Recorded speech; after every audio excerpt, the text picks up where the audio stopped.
page now. Attention, fellow citizens. Once again, this is your friend and brother, Dr. Haruna Goro. Nigeria, our country. We cannot afford to go to war at any time. We remember the Civil War. We know what we've been through. We know what we have suffered. Many loss of lives, and we cannot afford another drop of blood of an innocent Nigerian in the name of going to restore democracy in Niger. When we are struggling in our own nation here, when we have a president that he's been a president is still questionable. The case is still with the tribunal. We are waiting for the judgment. And so we don't want trouble in Nigeria. And I'm so happy that the legislators are not buying this idea of going to invade an innocent nation. We have too much trouble. We are talking about Fulani headsmen, terrorizing people, killing people in entire communities, IDP camp, even in the Federal Capital Territory. And now we're talking about going to Niger. The people are happy with what has happened there. I don't support military rule because I remember what we suffered for so many years, one coup after the other, and we don't want that anymore. However, to avoid this evil, this wickedness, politicians need to do the right thing. Why should politicians force themselves on the citizens? The citizens don't want you, but you want to force yourself there through rigging, through buying votes, and you do everything in your power to make sure you cling onto power against the wish of the people. You don't mind how many people die in the process. I'm happy that Nigerians are not buying this idea of Tinubu saying that ECOWAS is saying they must make sure they send the military there. Our military have been dying. They cannot even face Boko Haram. They can't handle the insecurity that we are suffering in Nigeria. Then you want to go and poke nose. You want to go and stir up trouble across border. It must not happen. Don't use the strategy of distraction to get our attention away so that Tinubu can cling onto power. Emiloko, it will not happen. Nigerians refuse it. Join the senators in saying no. Join the rest of the Nigerians to say, we want peace within our own borders. We don't want to go and be part of what is happening elsewhere. Solve our own problem before you talk about Niger. Many Nigerians are not happy with President Tinubu because the mandate he's holding is a stolen mandate.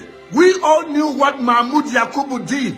A man that kept promising together with Okoye. They were promising. He even went to the UK in Chatham House, facing the whole world and saying that this 2023 election was going to be their most credible. They don't want to disenfranchise people.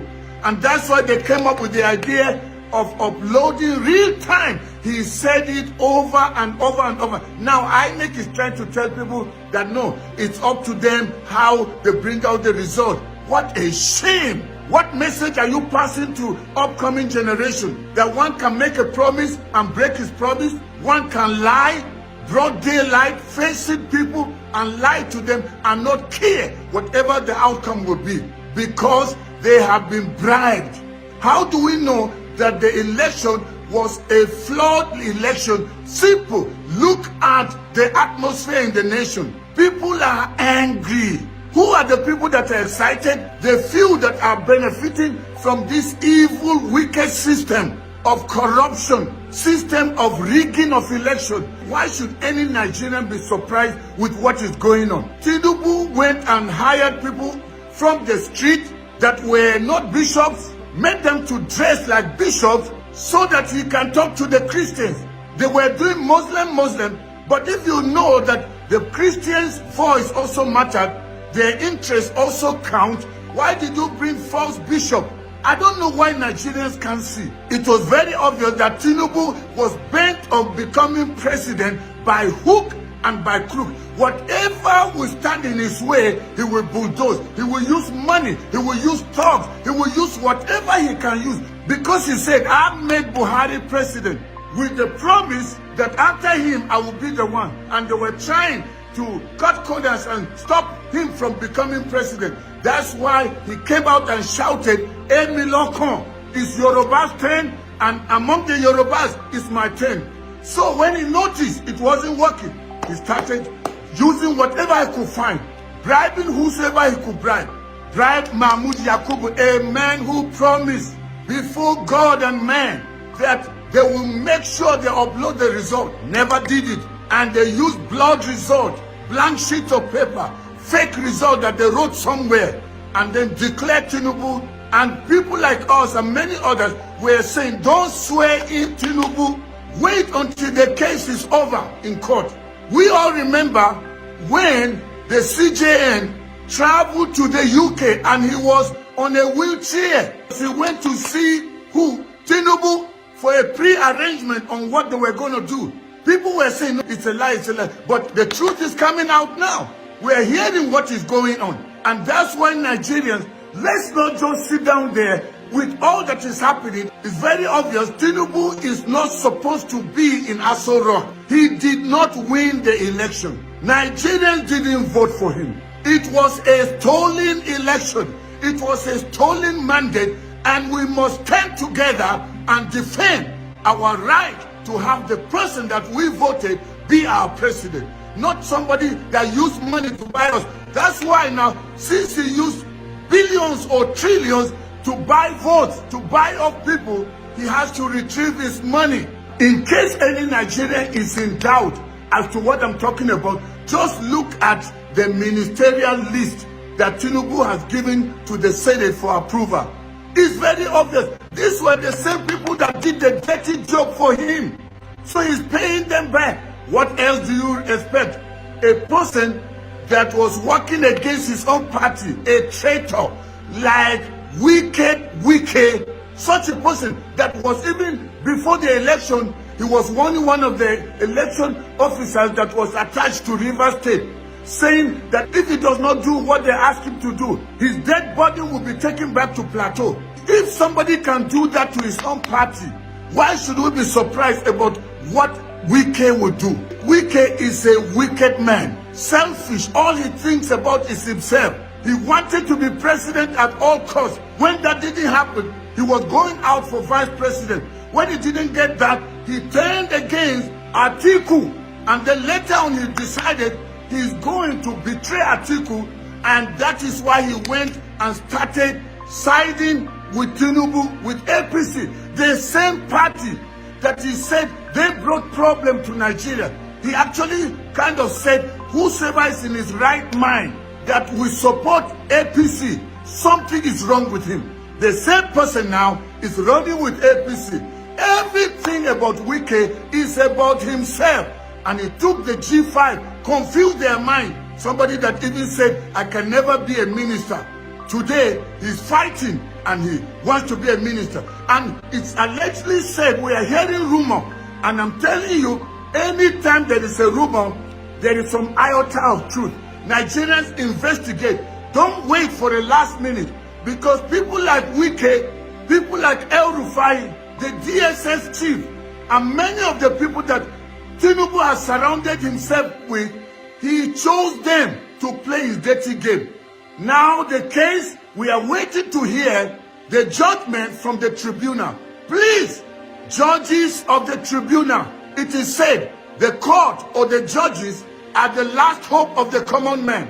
Don't be bought the same way that Mahmoud Yakubu overnight allowed money to sear his conscience, to make him betray the trust that Nigerians put on him. But I'm telling you, there is judgment day. You will not live forever. You are going to stand before the Creator, all of you, to give account of all the wicked judgments you have released on innocent people. This time around, it's not just about political party. It's not just about Tinubu. It's about Nigerians. People are tired. People have suffered and they are still suffering. Many innocent people are dying. How many more people need to die before you allow justice to prevail. We have got three arms of government: the executive, the legislative, and also the judiciary. When the executive fails, the legislative fails, the last one should be the judiciary. Please do the right thing.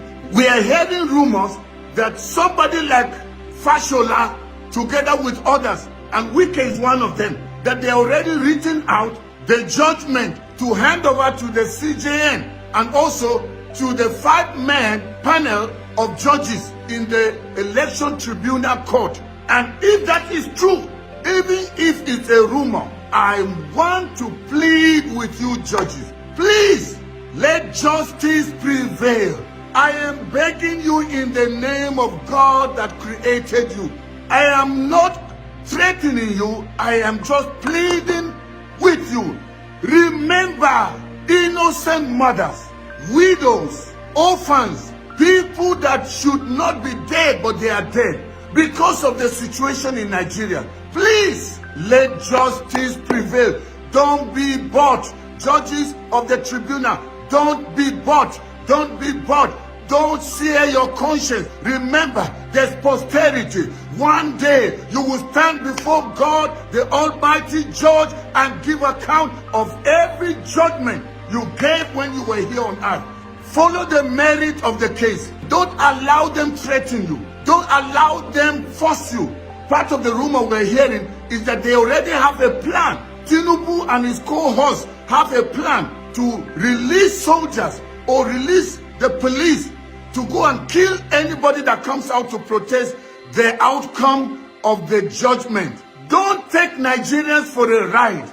Quietness does not mean foolishness. Nigerians are just waiting for this court case. If you want peace in this nation, please let there be justice. Don't let anybody push you to a corner, promise you whatever. You will not be in this world forever. And you, the army, you, the police, don't let Tinubu use you to kill innocent Nigerians. When people come out in protest, peaceful protest, that is allowed in the Constitution. It is the right of every citizen to stand in defense of their rights and do that peacefully. Nigerians have been peaceful, just waiting for the outcome of the case. APC said, go to court. So they went to court. What is your problem? What are you trying to hide? If truly you are the winner, let them bring all the evidence. But you know what? Just like Tinubu did, the same way Tinubu did before the election. He wasn't showing up in any debate. He avoided all the interviews, refused to come out, and always sent representatives. Why? Because he knew the game he was playing. He knew what he's used to doing. Rigging, buying people, using stolen money to get votes, to get people. And people that are heartless allow themselves to be bought. People like Wike, people like El Rufai, that arranged this whole thing about Muslim ticket for his own selfish ambition. And you knew what El Rufai did to Kaduna State. A wicked man. Many people have died in Kaduna. The blood of the innocent is crying out for vengeance. God may seem quiet, but he has the record of all your evil ways. And very soon, the judgment of God will come on the wicked. And I hear Governor Makinde has also joined them. How can you people be this wicked?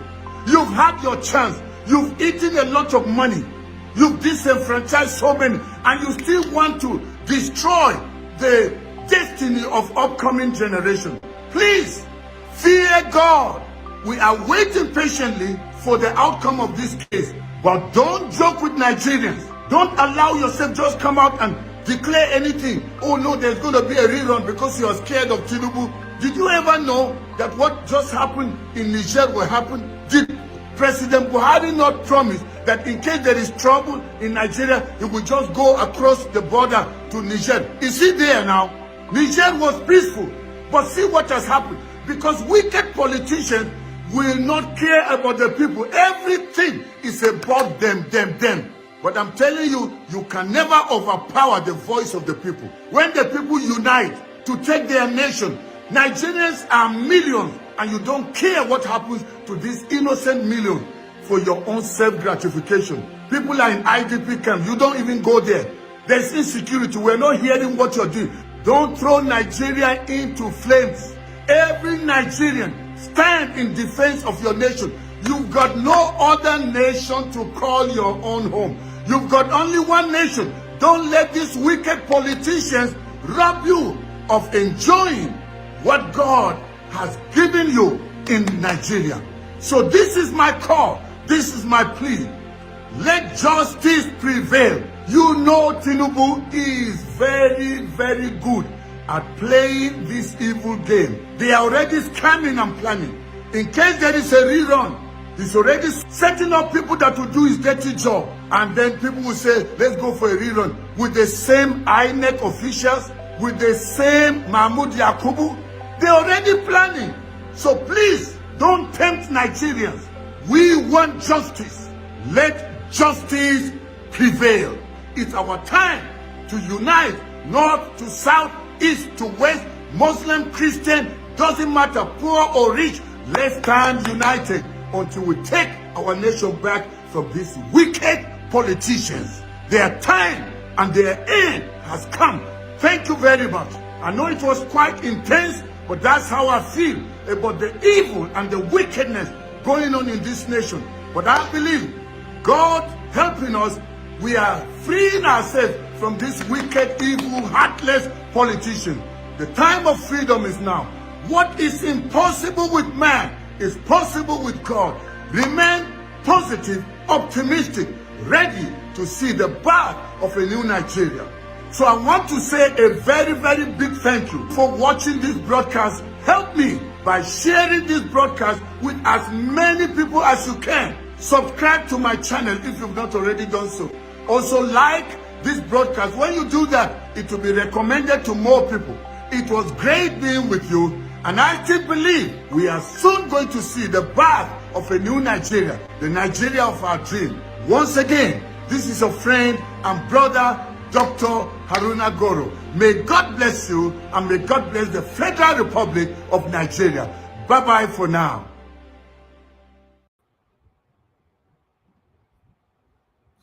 All right. Thank you very much, my people. Good morning, good afternoon, good evening to every one of you right there. It's good to be back here again. How you guys doing today? Yes. Thank you so much, my people. Please like and share, I'd like to quickly acknowledge those of you right there on the comment section. But before that, I appreciate and acknowledge Mother of all, Mommy Diaspora. Good evening to you, Mommy. Thank you very much for all you do for us. It's good to have you back once again with us. Thank you very much, Madam Patricia Tagbujumi. Thank you, Madam Iris Finest, Madam Martina Abasi TV. Thank you very much. I appreciate everything you guys are doing for me right there. I appreciate every one of you right there. Patricia Enofe, my dear sister, I can see you. Grace Winner, I can see you as well. Jaja, thank you very much, my people. Lucy Eno, Jude, I can see every one of you. Please like and share, and let's do this together. We already have lots of people right there on the comment section. And not quick me make I showcase some of your comment before now. Rosalind Obana Ruwan say, Efric Berrick, Ebuka John, Olga, thank you very much, my people. Madam Bella Naomi, thank you. Chris, I can see you as well. Now, God bless you now. Please help us to press on the like button, help us to share. Tony South, I can see you as well. Anielo, thank you very much. Good evening to you. God bless you, all my people. I can see CXL, Eze1 Go, thank you. And I can see more people right there. Festus Igbinoma Yaosaga Daddy, Mofi Ray, my brother. I can see you all. Mike Akionbare, thank you very much, my people. Good evening. Please join us to like and share. Kasi Samson Omoruyi, thank you very much. Michael Ganemaro, good evening to you, sir. Thanks for joining us. BTV Nigeria, I can see you as well. Oluwasegun Oromi Iyomi, thank you very much. Miracle B, and God will bless you now. Austin Prince, love God is my strength. Bright Strasser, Joy P, now God will bless you now, my people. I just want to see if I can quickly acknowledge everyone by myself. Okay, I can see Origins right there with us as well. Good evening to you, madam. Thanks very much. Juliet Okere, thank you, Mr. Rita Okuns. Thank you very much. God bless you all, my people. Agolo Emmanuel Chugs, Thank you, thank you, thank you, my wonderful people. Yes, just do your part, be liking, be sharing. Sunday, thank you very much. Juan Boise, thank you very much. Nikki Okogu, God bless every one of you. Williams Winner, I can see you. Alabi Sivanos, Didi Anthony, Michael Sadelo, Faceless Babyface, thank you, my wonderful people. And we have a Biajulo with us, Grace, and many, many more. Osagbovo, Kwonga, Udi, Ufoma, Sese, Nelson, thank you, thank you, thank you. Samuel Okafor, John Akem Stanley, Glory, good evening, my wonderful people. I appreciate you all. Do your part, do your part. I know, and let's do this together. Master Freed, I can see you as well. And we have Wisdom Lucky with us as well. Mr. Johnson Emmanuel is with us. Same John, thank you. Ade Adobo, and God will bless you, now, my people. Help us to share, help us to share. It's very, very important, Madam Ellen. I can see you right there. Thank you. Maris Adokbolo, thank you very much. Thank you, my people. I appreciate every one of you equally. Okay, there are more people right there. Florence Osevigie, thank you very much. Ellen Okiti, thank you. Divine Joy, thank you. Then Adelaja Ogumbi Akwabata Ine, thank you very much, my people. Press on the like button, help us to share, encourage us to do more for you by pressing on the dollar sign. Thank you very much, my people. Favors God's child. Thank you very much. I can see Alice Isa. Thank you very much. Jaja once again. Thank you. Stella Ima 7 I can see you right there. Juliet Holland and many, many, many more. Black Voices TV, Mary Sedopolo. I hope I'm not repeating names though. Thank you very much, my people. I'm only looking for people that say good evening, because maybe I know they miss names. Because obviously, person not say good evening 2 times. Luciano, thank you very much. I God will bless you, now, my people. Thank you, thank you, thank you. All right, can we just move on right now? Peggy Modi, I can see right there. Grace Winner, thank you. Tony Amaduke, now God will bless every one of you. I know I go miss some names today, but I bet make another verse for me. Olga, I can see you as well. Jaja, thank you very much for the super chat already. May God bless you, sir. Thank you very much, guys. Make use of the dollar sign, support what we are doing here. Thank you very much. God bless you all. Can see Michael Organemaro, thank you very much. God bless you, sir. Peggy Modi once again. Constant, I can see you. God bless every one of you right there. Felix, Francis, I can see you. Father Evangelist, man of God, good evening to you, sir. Thank you very much for all you do. JKL, thank you very much. God bless you all. Discussion Channel TV. Now God bless every one of you right there. Azomta Aluka, thank you. Wada Honors, thank you. Charles B20, can see you. Clara, thank you, thank you, thank you, my people. Imam's Family TV, thank you very much. Fly Plus, thank you, thank you, thank you. In case I miss any name or not because I'm rushing right now because we have a guest today. Imo Efyong, thank you very much. Movement of the People, thank you very much. David Ofo, thank you very much. Ogi Osarabo, now God bless you, now my people. Thank you, thank you, thank you. Says more, I can see right there as well. Okay, I think I'm done right now. Okay, wonderful. All right, thank you very much, my people. Juliet, AGK, thank you, thank you, thank you, thank you, my wonderful people. All right, yes, we are going to be having a guest shortly. So, yes, I got another super chat there from George Blue Shell. Thank you very much. My pocket never run dry. I appreciate you always, always, always. Thank you very much, my people. Please make use of the dollar sign, click on it, support what we are doing, encourage us to do what we are doing here. It's not very easy, but your encouragement keep us going, and by the grace of God as well. Thank you, thank you. Mr. Joseph Orji just coming in right now, Joy Terry, and many more. Phillips Kings as well. I can see you. Charles Prince, thank you, my wonderful people. David, thank you, thank you, thank you. Big Uyi, can see you. Wisdom Lucky, thank you. All right, let's move on, my people. I appreciate every one of you that's going to be joining us shortly. All right, my people. Before I have my guest with us, I'm going to quickly, because you guys have seen the video that's currently circulating concerning the Senate president, how if he actually forgot himself, according to the video, how he quickly retrieved his statement, he forgot himself by telling his own colleagues how they will go for exotic holiday, how money have been credited into their account or somewhere for them to go for an holiday. So immediately when he get to realize or somebody signaled him, what are you talking about, sir? Camera is still on. What are you talking about? Then he quickly withdraw. Oh, I withdraw that statement. Let's watch this. And then, as soon as Senator Umahi picks up, takes his oath of office, we shall rearrange the office of the leadership in order to enable all of us to enjoy our holidays. A token has been sent to our various accounts by the clerk of the National Assembly.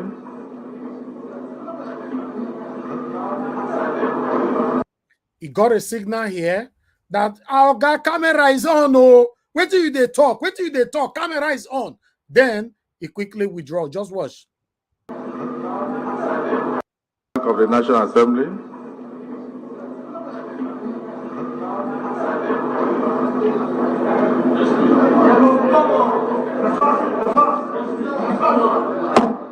I will not.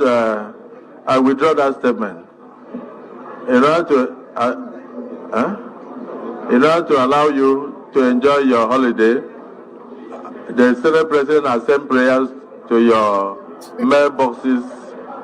I send prayers to your mailboxes to assist you to go on a safe journey and. So how does send prayers to your mailboxes and send tokens to your various accounts got? I don't understand. How does it work? That statement, if you put both of them together, how does it work? You are changing from sending token to your various account. Now I withdraw the statement, send message prayers to your various inboxes. Oh God, how did we end here? Easy, eh? Meanwhile, let's finish the video. To go on a safe journey and return. This Senate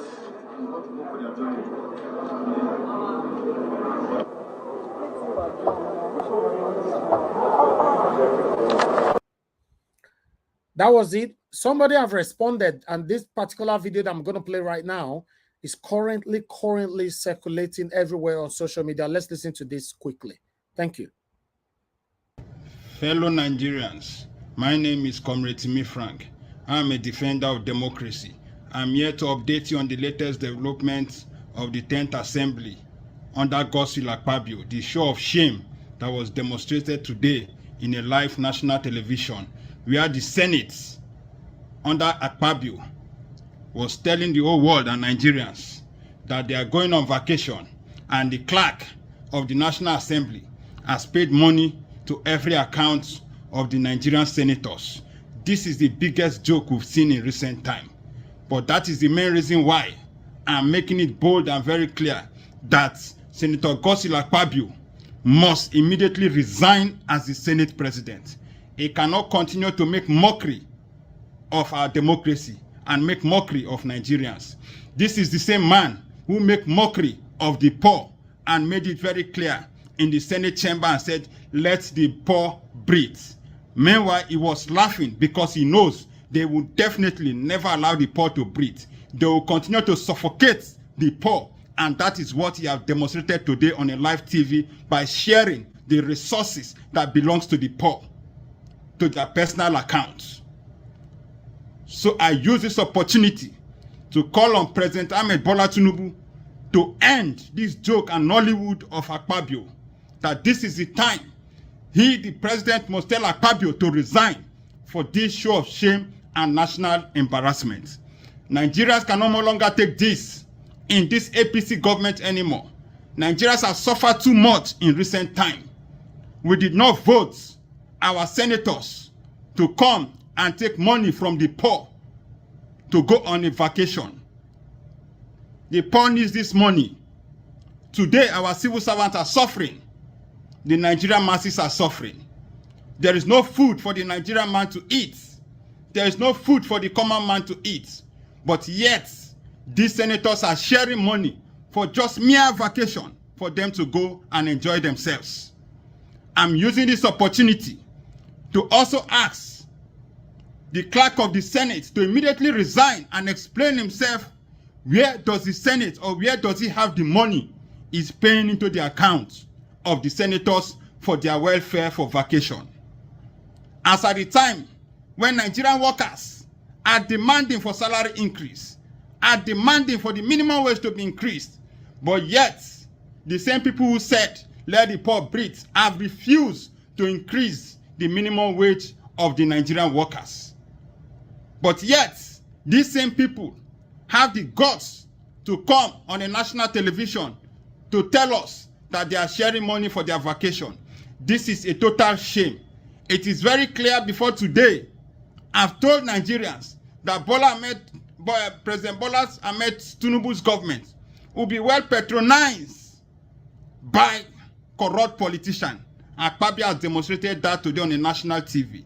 Akpabio has shown that since the inception of the Nigerian Senate is the most corrupt Senate president ever Nigerians have witnessed. So therefore, I use this opportunity to call on the Nigerian Labour Congress to cease every discussion and communication with the federal government until the salary of Nigerian workers must be increased. Nigerians can no longer bear this. This Nollywood has to end, and the time to end this Nollywood is now.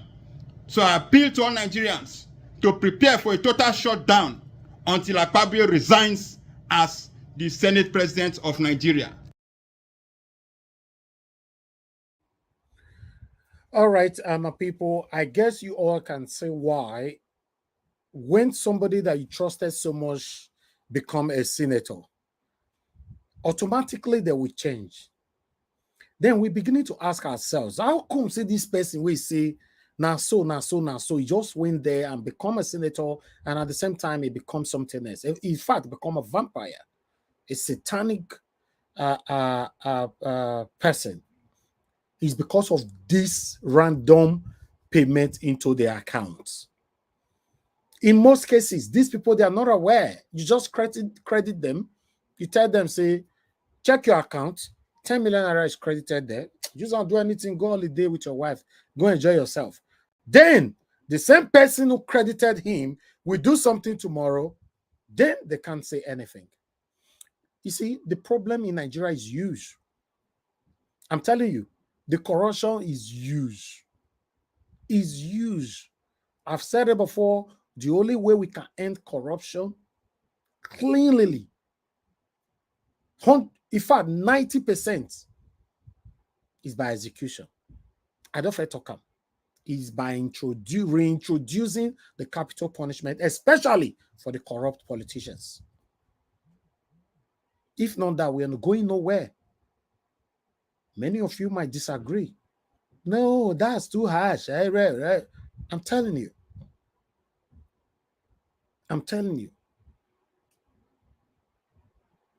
People are currently suffering in Nigeria.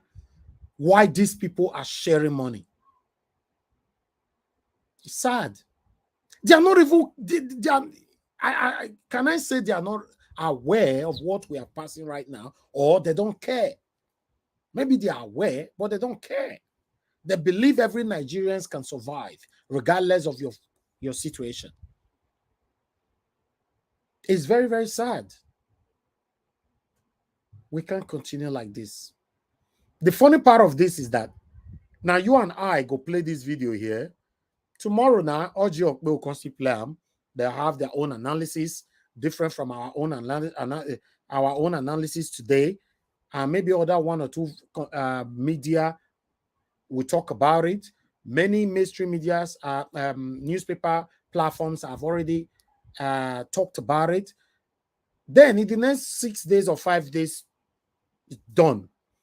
You see, nothing is going to happen. Akpabio is not going to be called for questioning.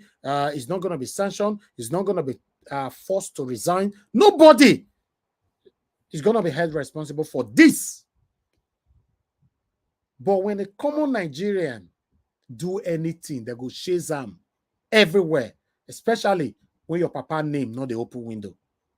You are in trouble.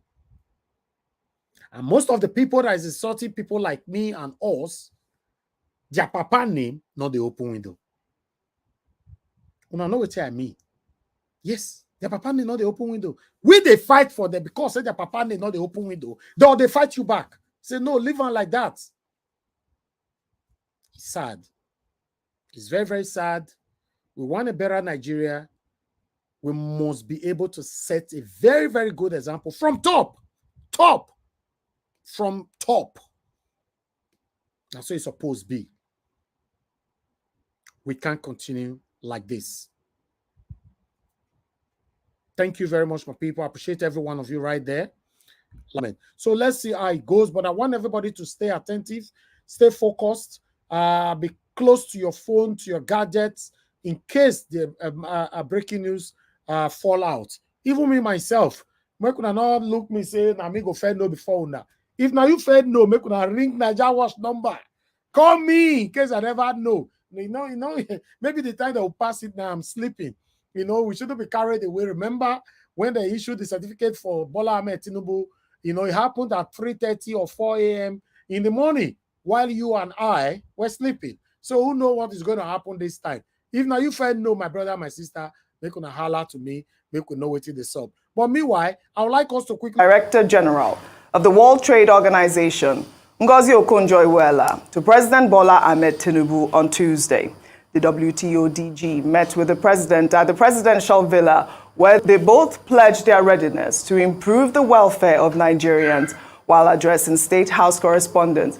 Okonjo-Iweala noted that her visit was not in the capacity of the WTO DG, adding that her conversation with the president centered around formulating approaches to stimulate job creation, foster women's empowerment, and bolster digital trade within the country's economy. We saw the president and focused on how do we support Nigerians at this time of need. We all know that things are very difficult for Nigerians outside. Everyone is struggling. I'm here myself on a quiet visit, so this was not really an official WTO mission, but we were able to engage with Mr. President to talk about what are the kinds of programs that could be put in place to make sure that the suffering of Nigerians are being alleviated. And we had a really good conversation on trying to look at community and grassroots programs that can be put in place to create jobs for young people, on trying to support women and children who are those who are bearing the brunt of some of the suffering in the country. We talked about how for the longer term, we need to look at investment opportunities that Nigeria can seize, including in the pharmaceutical industry. We also talked about what type of support the WTO, the World Trade Organization, can bring. We're already working in Nigeria with women in particular who own small and medium enterprises to try to help them upgrade the quality of their products, whether it's in the agricultural area, in textiles, and in other areas, so that they can sell more internationally. We're trying to help them with digital trade. The wave of the future is digital trade. So how do we train, empower, and give Nigerian women and owners of small and medium enterprises support so they can trade more, create more jobs? All right, Ayo, you know how excited I got when I saw this story, yes. Particularly the last statement she made that, you know, she's talking about, I mean, the WTO is already working with women yes. in Nigeria. But yes. It's also quite instructive because it's refreshing to see that she went to visit President Bola Ahmed Tinubu. If you can remember back in May during the France summit, she came under fire because they were saying yes, that pictures. You know, she did not post the pictures, and she talked about how deeply polarized we are because of that. I mean, it's nice to see that she's, you know, out there and talking to the president, especially now. But, you know, in the same vein, the president on Tuesday appointed a 400-level student of the University of Ibadan, Orire Agbaje, as a member of the Presidential Committee on Fiscal Policy and Tax Reforms at the State House in Abuja. Agbaje, who is an economics student at the university, is also the president of the Nigerian University's Tax Club. She joined tax experts from both the private and public sectors at the inaugural meeting of the committee, chaired by tax expert Taiwo Oyedele. I mean, this also caused a lot of reactions on social media. I mean, it is nice to see that, you know, a young girl that is still in the university is part of that team. I mean, it's like a first, correct? I mean, correct me if I'm wrong. But you know, Nigerians are just Nigerians. They have reacted. Let me take a tweet from Paula, who wrote, "This would have been a wonderful development, but our government can't be trusted. So it's either the girl's parents are high stakeholders in this new government, or they just took the girl for a photo shoot and clout chasing." Well, Omoyele Sowore came to her defense. He posted that picture of Tinubu and the lady. He said, read somewhere, this lady here with Tinubu was appointed to a tax committee, and some are upset that an ordinary student was given appointment. Well, unlike so many senators, even the president, and recently so many of Tinubu's ministers, we at least know this young lady is in school, and we know her school, course of study and level, as opposed to most of the politicians running Nigeria today. No one could truly tell you where they went to school. Most of them don't have level. They don't have level. I mean, this is Val. Go ahead. Slip it in there. He did. Well, let me just start from the first story and just to say that great women wear pink. I was saying off air that I'm glad to see that despite the arduous task in our WTO, Dr. Ngozi Okonjo-Iweala has not lost her sense of style. And here you are wearing pink as well. So just to bring that correlation, there's something powerful about that. But great things she talked about, particularly highlighting the work that the WTO has done with women in Nigeria, especially with regards to small businesses and digital trade. Absolutely. Leveraging technology to push businesses and to sell beyond borders via different platforms. And I'd earlier talked about the power of social media, and if only the government can also help to support and create an environment to enable these businesses to thrive. So good internet facility, we talked about that, digital payment services to make it a bit more seamless to do business across. We know, so I'm sure we bought something on social media from women, and they sell across the borders beyond just here in Nigeria. So great work, and I know that I keep saying World Bank because of her history, but WTO would continue to support these women through training, providing support to them in this area. Now to the fantastic Oriri Agbaje. Looking at her history, despite what people are saying that she might know someone and might be, influenced by that, it's very doubtful if she is. If you look at her record, she's just a young girl who's acted in different leadership capacities in financial clubs in university, tax clubs in university as well, and also excelled in academia. In fact, looking at her LinkedIn page, you would see a record of what she's done. And it's so good to see a young girl like that take on that position. And I'm hoping that she will excel at it. She's not the chair. So for those who are saying that, oh, it's serious business, why are we putting this young girl? Again, it is what you say that word again. Infantilizing her. Saying that she doesn't have anything to offer. I think she'll bring a fresh perspective, also an opportunity for her to learn, and also from a young person's point of view. We've had a lot of older people give their thoughts and advisory in this matter. It's good to see a young person, and I'm glad to find out what she will be contributing. I must also mention other women represented, especially Hansatu Adegbite from Wimbiz, just seeing women who are thriving and being very particular about bringing women to the conversation, especially as it involves the economy and tax matters in Nigeria. Very important, and I'm glad. I love that statement, especially as it involves this private meeting with President Bola Ahmed Tinubu in Abuja last week as nationwide protests broke out over the rising cost of living. Ajero stated during a live television interview that President Bola Ahmed Tinubu told labor leaders that as part of measures to reduce the cost of governance, he attempted to reduce the presidential fleet and lives in a 2-bedroom apartment. When asked about the appointments of several special assistants, Tinubu argued that rather than subscribe to complaints over hiring numerous aides, the unionists should consider the hires in light of job creation. I mean, this is a new twist, Rufai. Go ahead. Okay. Why you know, the reaction is, that is exactly the problem with Nigeria. And I totally disagree with President Tinubu When they say you're hiring lots of people as special advisor, you're saying job creation for what? It is the private sector that should create the jobs. Why can't we revitalize the private sector? Today, as we speak today, dollar is going yo-yo to the naira. No cars on the road, OG. Businesses are shutting down. GSK is going down. Everything is going down in Nigeria, and nobody's talking about it. And you're trying to justify it, and you're telling us you live in a 2-bedroom. Humor me. Look at the mansion down the road. Yeah. What is 2-bedroom apartment? Presidential fleet. Yes. Look at the mansion that was just built down the road here. You're telling me 2-bedroom apartments. Is that what maybe they're still renovating. We're going to renovate what? Let's not deceive ourselves. See, the truth has to be said here. All of that the president is saying that 2-bedroom apartment is just part of talk. We all know that the president is a very wealthy man. And he has means to whatever he wants to have means to. Okay. But what we are saying is cut cost of governance. You are putting about 48 ministers in the first place. You are burgeoning ministries everywhere. We are not telling ourselves the truth. Why the people are suffering?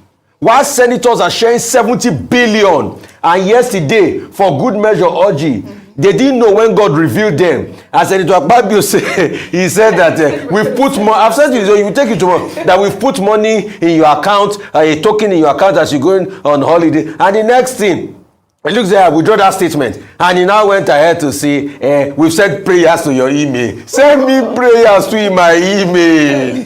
Pray for me, send it all. Send it, Clark, pray for me. We can't keep deceiving ourselves, Oji. That's what we're just saying. When we are saying everybody should take a haircut. All right. Dr. Abati, I'm sure you have a different view.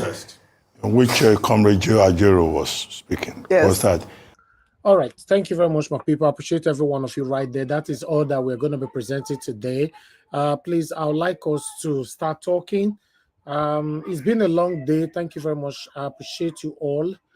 Thank you. So I'm going to go on a quick break right now. When I come back from this break, then we start talking.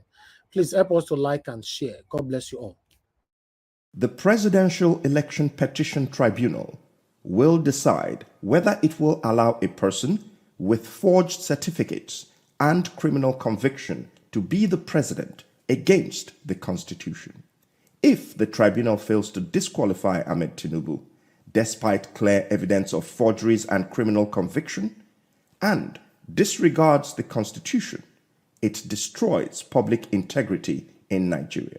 The evidence before the tribunal is clear that a U.S. court convicted Bola Tinubu of drug offense and ordered him to forfeit a huge sum as fine.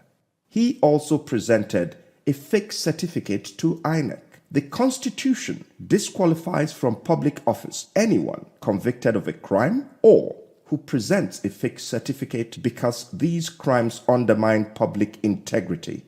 Since 1999, a speaker, a Senate president, and a Minister of Finance have been removed from office because they presented fake certificates. None of these had criminal convictions, but presenting fake certificates was enough to remove them from office.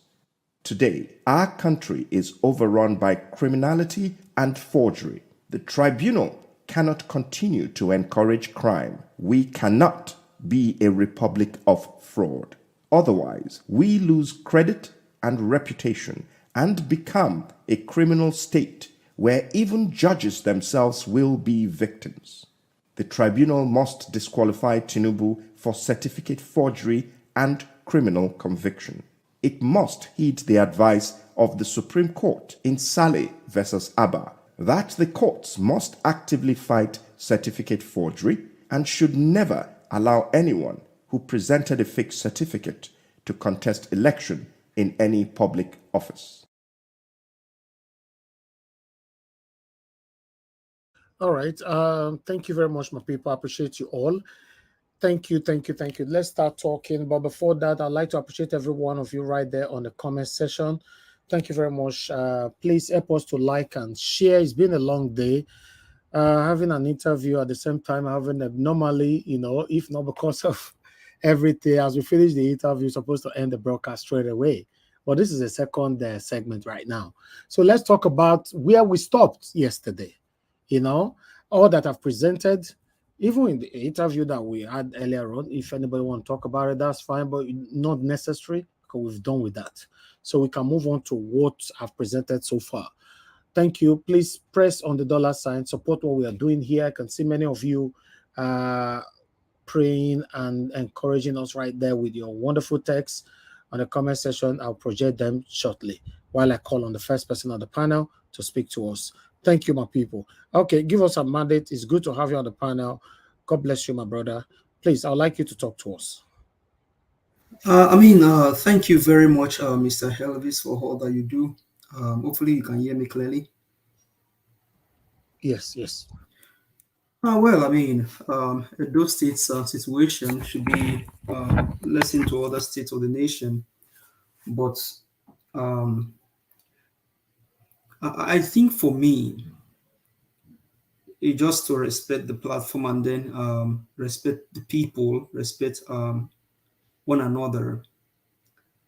I don't think for me there is even a need for the deputy governor, because whatever Obaseki is doing now is not far from what Shuaibu himself knows. And so why should he even in the first place, well, is entitled to run for governor, but it is also left for the people of Edo State to decide who want to govern them. And so to the Edolites and to other states in Nigeria, if the Edolites and then even, well, many Nigerians that actually came out for Obaseki experienced this in the hands of Obaseki, where impunity, wickedness, failure, impunity to the highest level reigned. Edolites and other states in Nigeria, I think you begin to ask yourself questions. Do you want these same people to want to rule you again?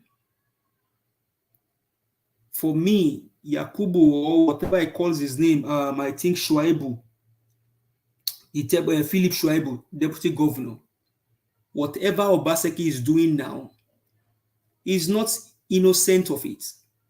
They are corporate together, they are doing everything together. And so if Shuaibu ends up winning a political party ticket to run as a governor, Edolite, will you guys vote for him? Because these guys are not different from each other. I think we'll begin to look in the direction of a new blood, a new political party. Labour Party is there in Edo State. Mr. Alex, on this platform, we can all support him and he can be the governor of that state. We have Madam Rita, we have Black Panther. These guys can be commissioners. We have others that can be local government chairmen. And by that way, we can begin to recover the states and other states in Nigeria. For me, Philip Shuaibu, Obaseki, all of them are the same. And so we bringing him, even talking about the injustice or whatever they are doing against him. Hey, my brother, this is my own opinion. If Obaseki did not do what he's doing, Shuaibu will not see anything. The last 8 years, how many roads did Obaseki tar? Did Philip Shuaibu come out and cry about that? He did not cry about it. Erosion everywhere, land grabbing everywhere. What did Shuaibu say about it? The deputy governor is the same as the governor. You may say in some instance, maybe no. Because whatever the governor does, the deputy governor will have a clue about it. These guys, they are all together. They are all corporate. And so whatever injustice they feel they are meting to him, well, I'll leave that to the court to decide. But these guys, they've run each of these states of the country. They've run it so bad. Erosion everywhere. Roads are not tagged. They even steal quota. They can go and scrape quota on the road and go and sell them. Land grabbing everywhere. The Shuaib will come out and talk about it. Youths everywhere. No job in Edo States. People are suffering. Uniben is there. Ekpoma is there. All of these great university and polytechnics. You see youth in their numbers. No jobs. Nothing. Our old women, they are crying in the village. People cannot even go to farm. I don't care about one person. I don't care about whoever he calls himself, whether Shoaibu, Philip, or whatever. I don't care. Our people have suffered enough. Was this not the same guy that came out when he was talking about security or not? All of them are the same. How is Obaseki different from Oshomole? Tell me today, how is Obaseki different from Oshomole? If we all know then, would have allowed them to just deal with him then. This satanic man, after everything done for him, both diasporans, including people that are not Edolites. I mean, I saw the whole thing, how they stole the maize from the house. When Oshomole was doing the nonsense, all of us shouted. He became governor, and this is the wickedness you can unleash on the Edolite people. And now you are talking about Shoaib becoming a governor. The governor will not allow. Hey, bros, for me, whether APC or PDP, whatever they call themselves, they should just pack themselves.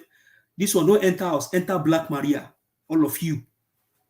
Madam Rita are given a house. Me, I'm not given a house. Enter Black Maria, because all of you are thieves, wicked people, satanic agents. People are suffering every day. You see the wealth of wisdom that Mr. Alex carry. If it's some country, it will be either in the library or in a place writing history, teaching history, talking history, going to talk in government practice, educating people. But these wicked politicians, they will not allow people like that to come out and speak, because if they speak, they feel threats.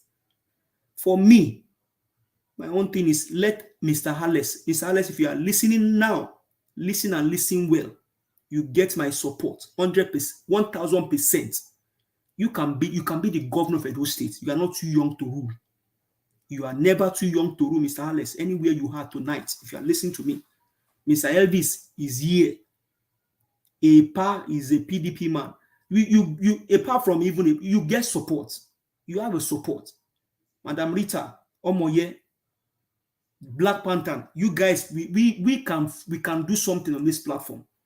Let's start to rescue our state. People are suffering enough. They've suffered enough. Mr. Philip, you too, you can join.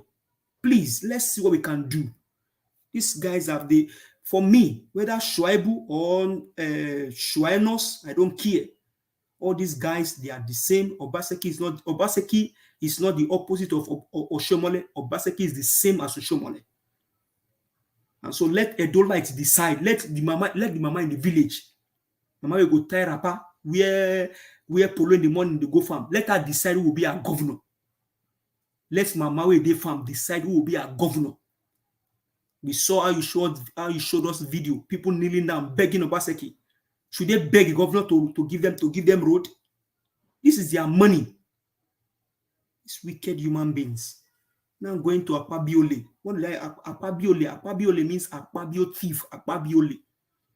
We have just deposited, so the clerk had just put something in your account. Oh no, I withdraw it. The clerk has emailed prayer to you. Who are you deceiving? Wicked people.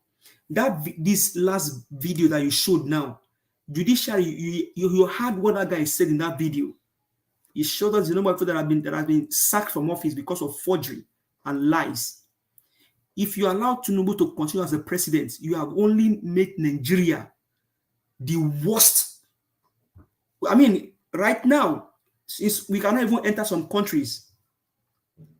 Thank God for God, by the grace of God. I mean, it's just the grace of God. It's not by anything. It's just the grace of God that people like Mr. Elvis may have me a second passport, or someone like me have a second. It's just the grace of God.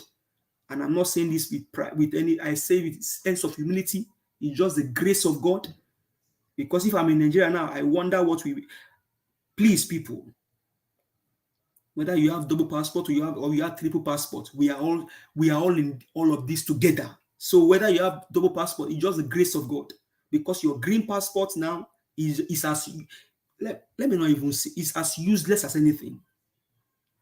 It's as useless as anything because of these drug bandits and this Akpabio. So that man that was talking about Festus Keyamo, how is he different from others? How? Should Festus he even clear the house at all? 53 billion naira, is it small money? At the end, they cleared Festus Otoko Keyamo. They cleared him. This is part 3 of Buhari's regime. Nothing different. The only thing is, usually should do the right thing. And you armies, if you like, allow them to use you against your fellow brother. Your barracks, no kuku better. Your barracks no better. Police, your barrack is a glorified junkyard. Junkyard in America. Mr. Black Panther will tell you what junkyard means if he's speaking. Your barracks are glorified junkyards. So if you like, support them. Carry cold iron. When Judiciary not do the right thing, say you won't follow them, they go unleash wickedness on your own fellow brothers. All of us now they benefit from this renewed shaking. Whether you did America or you did Canada, the money where they send home, you go times 2 them.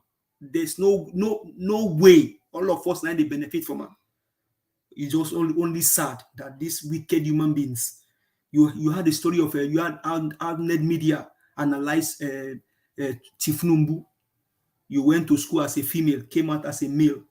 After you stole somebody's credentials, wicked man. Mr. Elvis, please. These guys, for me, Shuaibu or Philip or Shuainos, it's not different from Obaseki or Obaseka. They are all the same thing. Let Mr. Alex, Black Panther, Madam Rita, Omoyes Corner, Mr. Philip, Mr. Eddie Gin, Paedwin, and that brother that calls from the man I usually call in, all Edolite, please, let's put hands together. We have people of great character. We have Dr. CM here, people that can provide advice to the government. Let's see what we can do on our own. Edolite should decide who be their government. Let Mama in the village that will tie rapper go for, let her decide how she want to vote. Don't bring anybody here and say one Shuaibu or one Shuainos. Please. Mr. Elvis, I beg.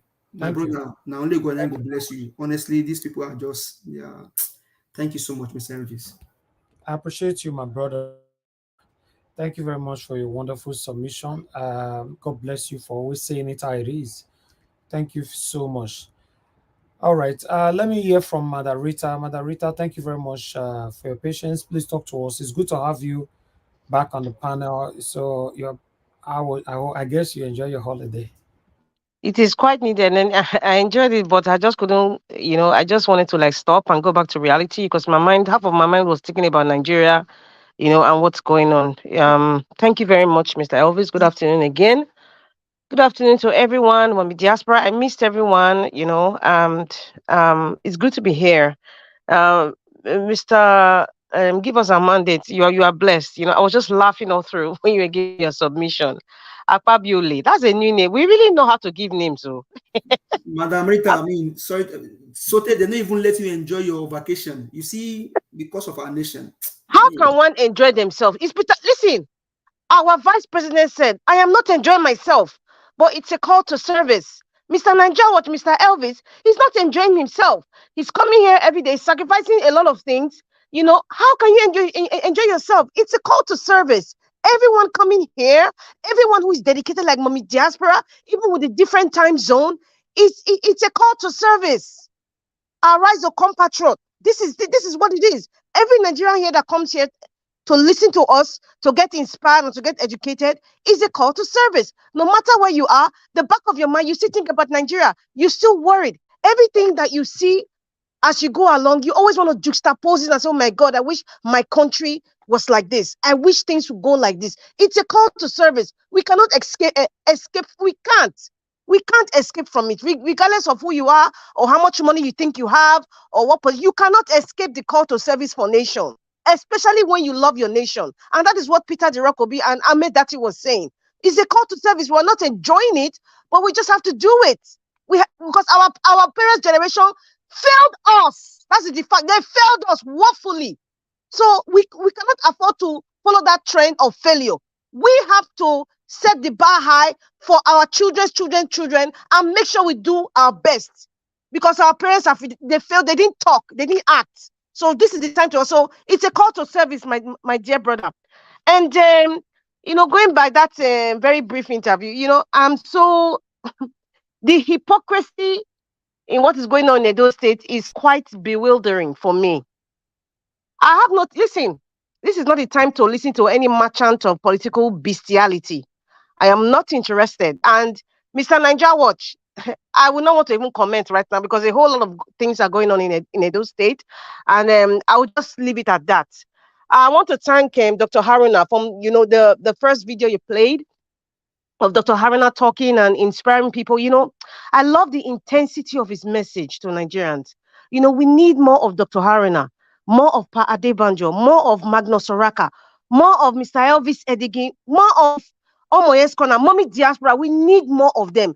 If you're an influencer on social media and you are standing for the truth, you are standing for the obedient, you are standing for our mandates, we need more of you.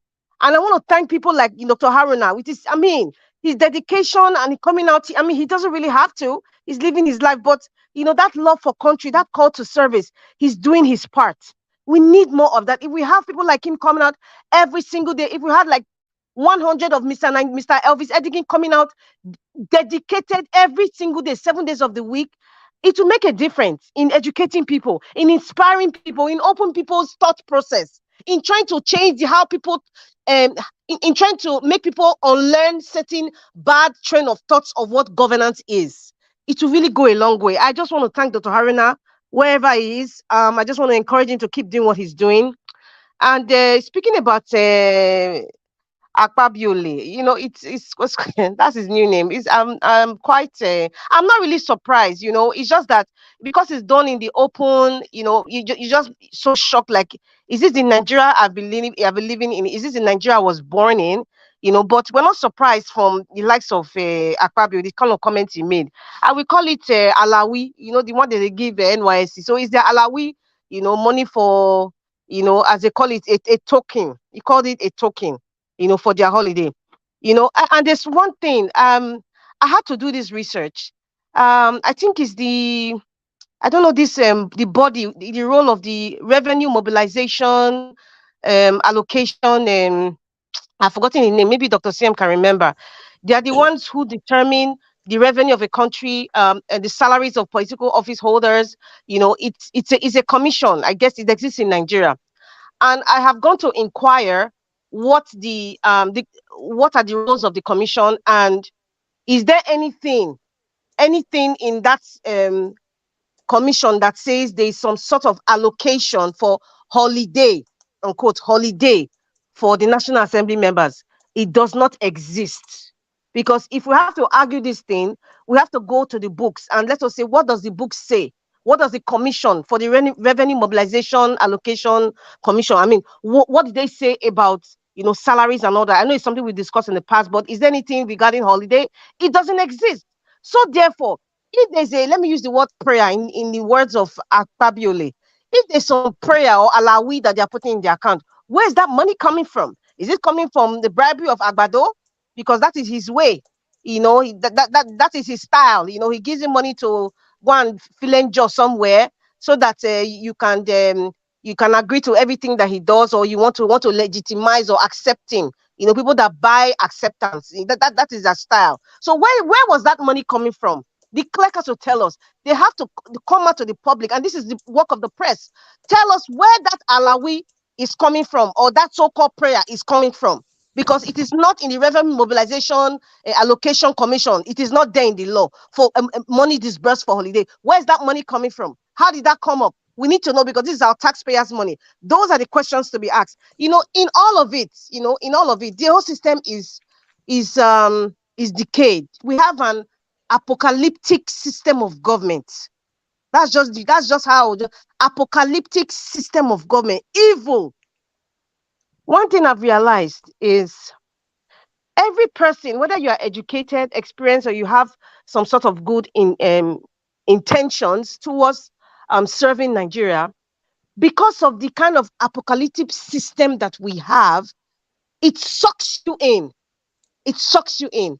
It is only either by some form of discipline, some form of integrity, and some form of maybe divine strength that will make you not to allow yourself to be sucked in. Take it or leave it. We have Labour Party people in National Assembly, either House, Federal House of Rep or Senate. They didn't talk about that. They didn't challenge that. They are not going to challenge that because the system has sucked them in. Peter Dirok Obi, he was a governor, right?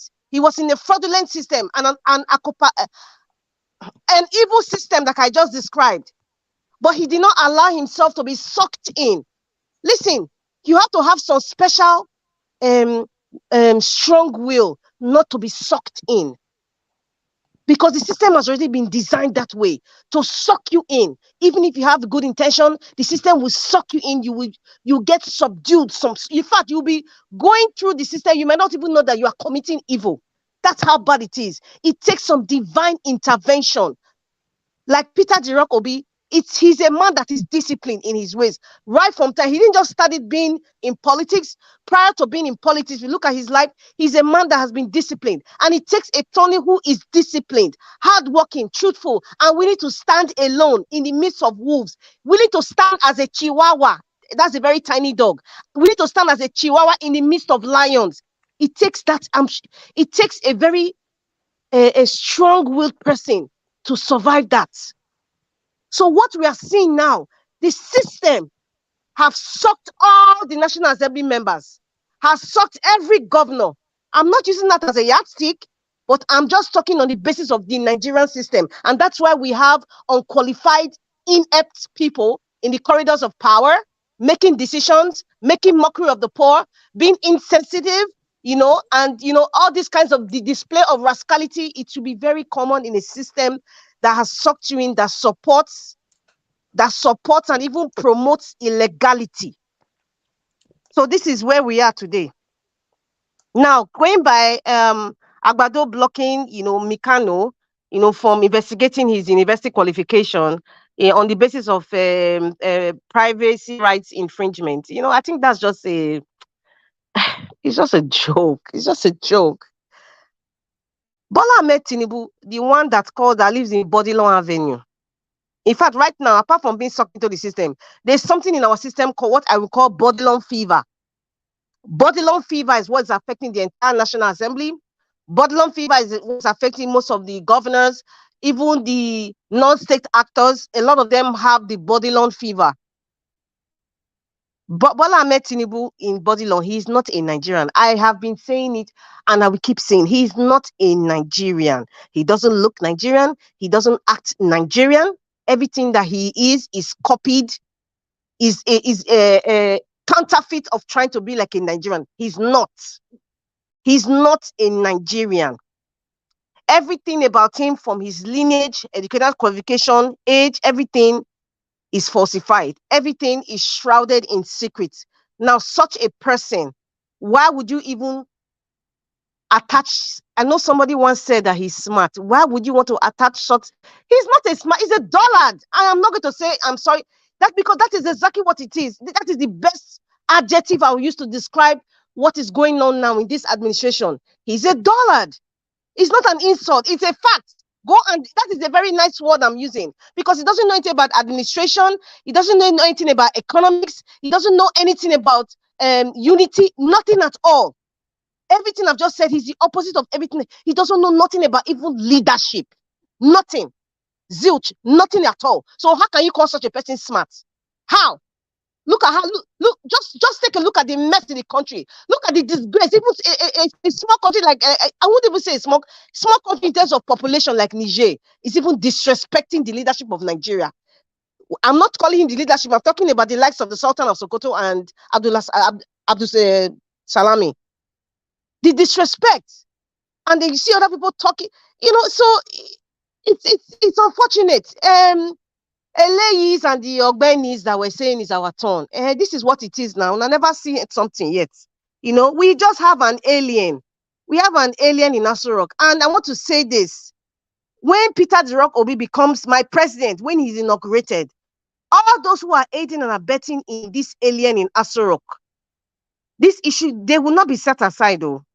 I no go agree. If that's the only thing that will make me scream and shout Peter Obi's name when he's the president, listen, it cannot just go away and say, like, we're not going to focus, because we have to purge, we have to expunge, we have to remove these kinds of elements, these aliens in the corridors of power. So we cannot just put it aside. A day of reckoning shall come. Judgment has to come for those aiding and abetting this alien. And as for Okonjo-Iweala, I just want to know one thing.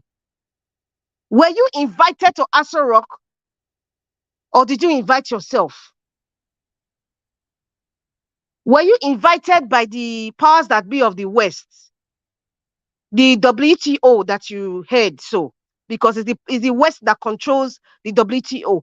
Did you invite yourself to Aso Rock? Now, if you invited yourself without the influence of the WTO or gas, I would say that you are aiding and abetting in the illegitimate government.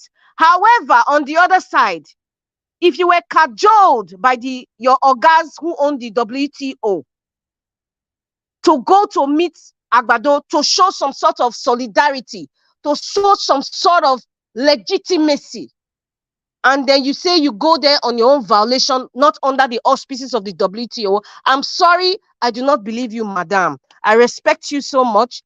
You inspire me, but I do not believe that statement. And I believe whatever you say, you're saying it because you are working under an organization that's headed by powers that are bigger than you in this world. Because there's no power that's bigger than the Almighty Creator. So that is the angle I'm looking at now. Her purpose is saying, so if you're going to meet this man, that is illegitimate, clearly, and you are saying you are going there to talk about development of women and blah, blah, blah, or, and all that, it shows that you are in support of this illegitimate government. So how did you get there? We want to know, honestly, ma. Were you invited by Akpabio? Were you cajoled to go under the WTO, and then you present yourself to us that you went on your own violation? If you went on your own violation, honestly, if you went there being a leader of a very big organization of the world, and you went there, it means you support this illegitimate government. I'm very disappointed, because your going there has sent a ripple, as in it has sent different messages all over. But looking at what is going on in the world now, and what the United States is trying to do, supporting this alien in Aso Rock, we all know why. And we all know why they're not going to release the criminal records that he has, apart from the drug issue. So something is at play here. Something is at play here. We are tired of being lied to. We are tired of being lied to. We are tired of being confusing the gullible people. And I want to thank Mr. Elvis today for having a program like this. Please share this program, because we have to educate people that don't know what's really going on, to understand certain things. Share this program, please. Just share it. We need to understand what's really going on. Madam Okonjo-Iweala, I don't know your purpose of going there. Whatever you said on TV, I think it's just for the TV ops. That is not the truth. And for the young lady, the 400 level class, what happened to the first class graduates? The first class graduates of economics, political science, that are littered all over the streets of Nigeria, that are littered under the immigration looking for passports to Japa. How come they haven't found them to put them in that economic team? I just want to say that girl is being used as a pawn. Another pawn to show the legitimacy, or to show an involvement that, okay, the youths have been heard. We are planting her there. You and I know that. I don't even know her position. Maybe Mr. Naija would mention it. Somebody can tell me what her position is when he said she was appointed, because I know for sure she will not be making decisions. She's just there as a figurehead. It's unfortunate that she's going to be used as a pawn, but and I know she's very young now, so she might not even know the implication of all these things. But hopefully in the future, I hope she will realize that she was used as a pawn, and we don't want to waste, people who are intelligent and people who are, useful to the nation. We don't want to allow them to be used in illegitimacy, or this kind of Gestapo apocalyptic system that we have, and that is what they are using. A lot of brilliant people. Please be very careful when somebody say they want to give you an appointment. Look at yourself first. Don't get yourself involved in illegitimacy. Don't allow yourself to be used in the name of service. We need to be very careful. You don't want to receive a Greek gift, because at the end of the day, your name will be, in fact, your name will be stained with red oil. In fact, I don't like to use red oil because that is a very good red oil is significant for my state. Your name will be stained with something that is not good. Please, please, my people, all you intelligent people out there, if you have brother, sister, don't allow your intelligence to be used for something that is not right. Just like all these professors now, all these brilliant men and women that are coming out now. You see what professors, they could not even collect a simple, very, very simple correlation of numbers. They couldn't do that. And then we have people that have used so many years in reading law, minus the what they call it, the strike and all that they went through. You know, going to law school again, doing NYSC. You read all the constitution and everything. You now become a senior advocate of Nigeria, and then you now present yourself to an alien who is not even educated. So it means that everything you read and suffered and sweated, your parents suffered, was wasted. So do not allow yourself to be like the fake Professor Yakubu or the fake Professor of Rice and Big Wole Soyinka. Do not allow yourself to be used, my people. Be very careful. It's unfortunate this young lady, because I love women who are educated and who are working so hard. It's unfortunate that she's being used as a pawn. I'm not even going to talk. She's just being used as a pawn. That's just what it is. Thank you very much, Mr. Nigeria Water. I appreciate your time. And thank everyone for being patient with me. Thank you. Thank you, Madam Rita. Thank you very much for your wonderful submission. We missed this. Thank you and welcome back once again. All right, my people, please help us to press on the like button, help us to share, hit on the $sign, encourage us what we are doing here. God bless every one of you. I'd like to move on now to Black Panther. Black Panther, thank you very much for your time with us. Okay, before Black Panther, please hold on. Let me go to Frank Ogbede because he came earlier on. I believe his network is not stable. Frank Ogbede, please tell us where you're joining us from. Unmute yourself, sir. Frank Ogbede, can you hear me? Yeah, hello. Thank you, sir. Good evening to you. Where from Abuja. Abuja. Oh, from Abuja. Wonderful. I guess this is the first time here, right? Sure, first time, really. Yeah. Oh, wonderful. Nice celebration. Well done. Yeah, I'm just observing. Oh, okay. That's fine. Thank you. All right. So do you want to say anything now or later? Later. Okay. Thank you, sir. All right. Cheers. All right. Yeah. All right. Black Panther, if you're available, please talk to us, sir. You have 8 minutes. Okay, Mr. Najawa, thank you very much. And all protocol observed. God bless you.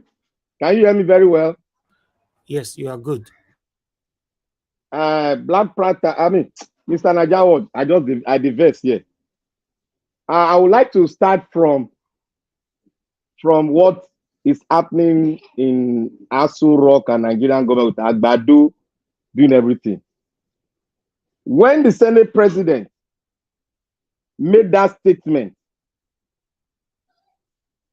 that confirmed that money has been transferred into the accounts of all the senators from their president, Akpabio.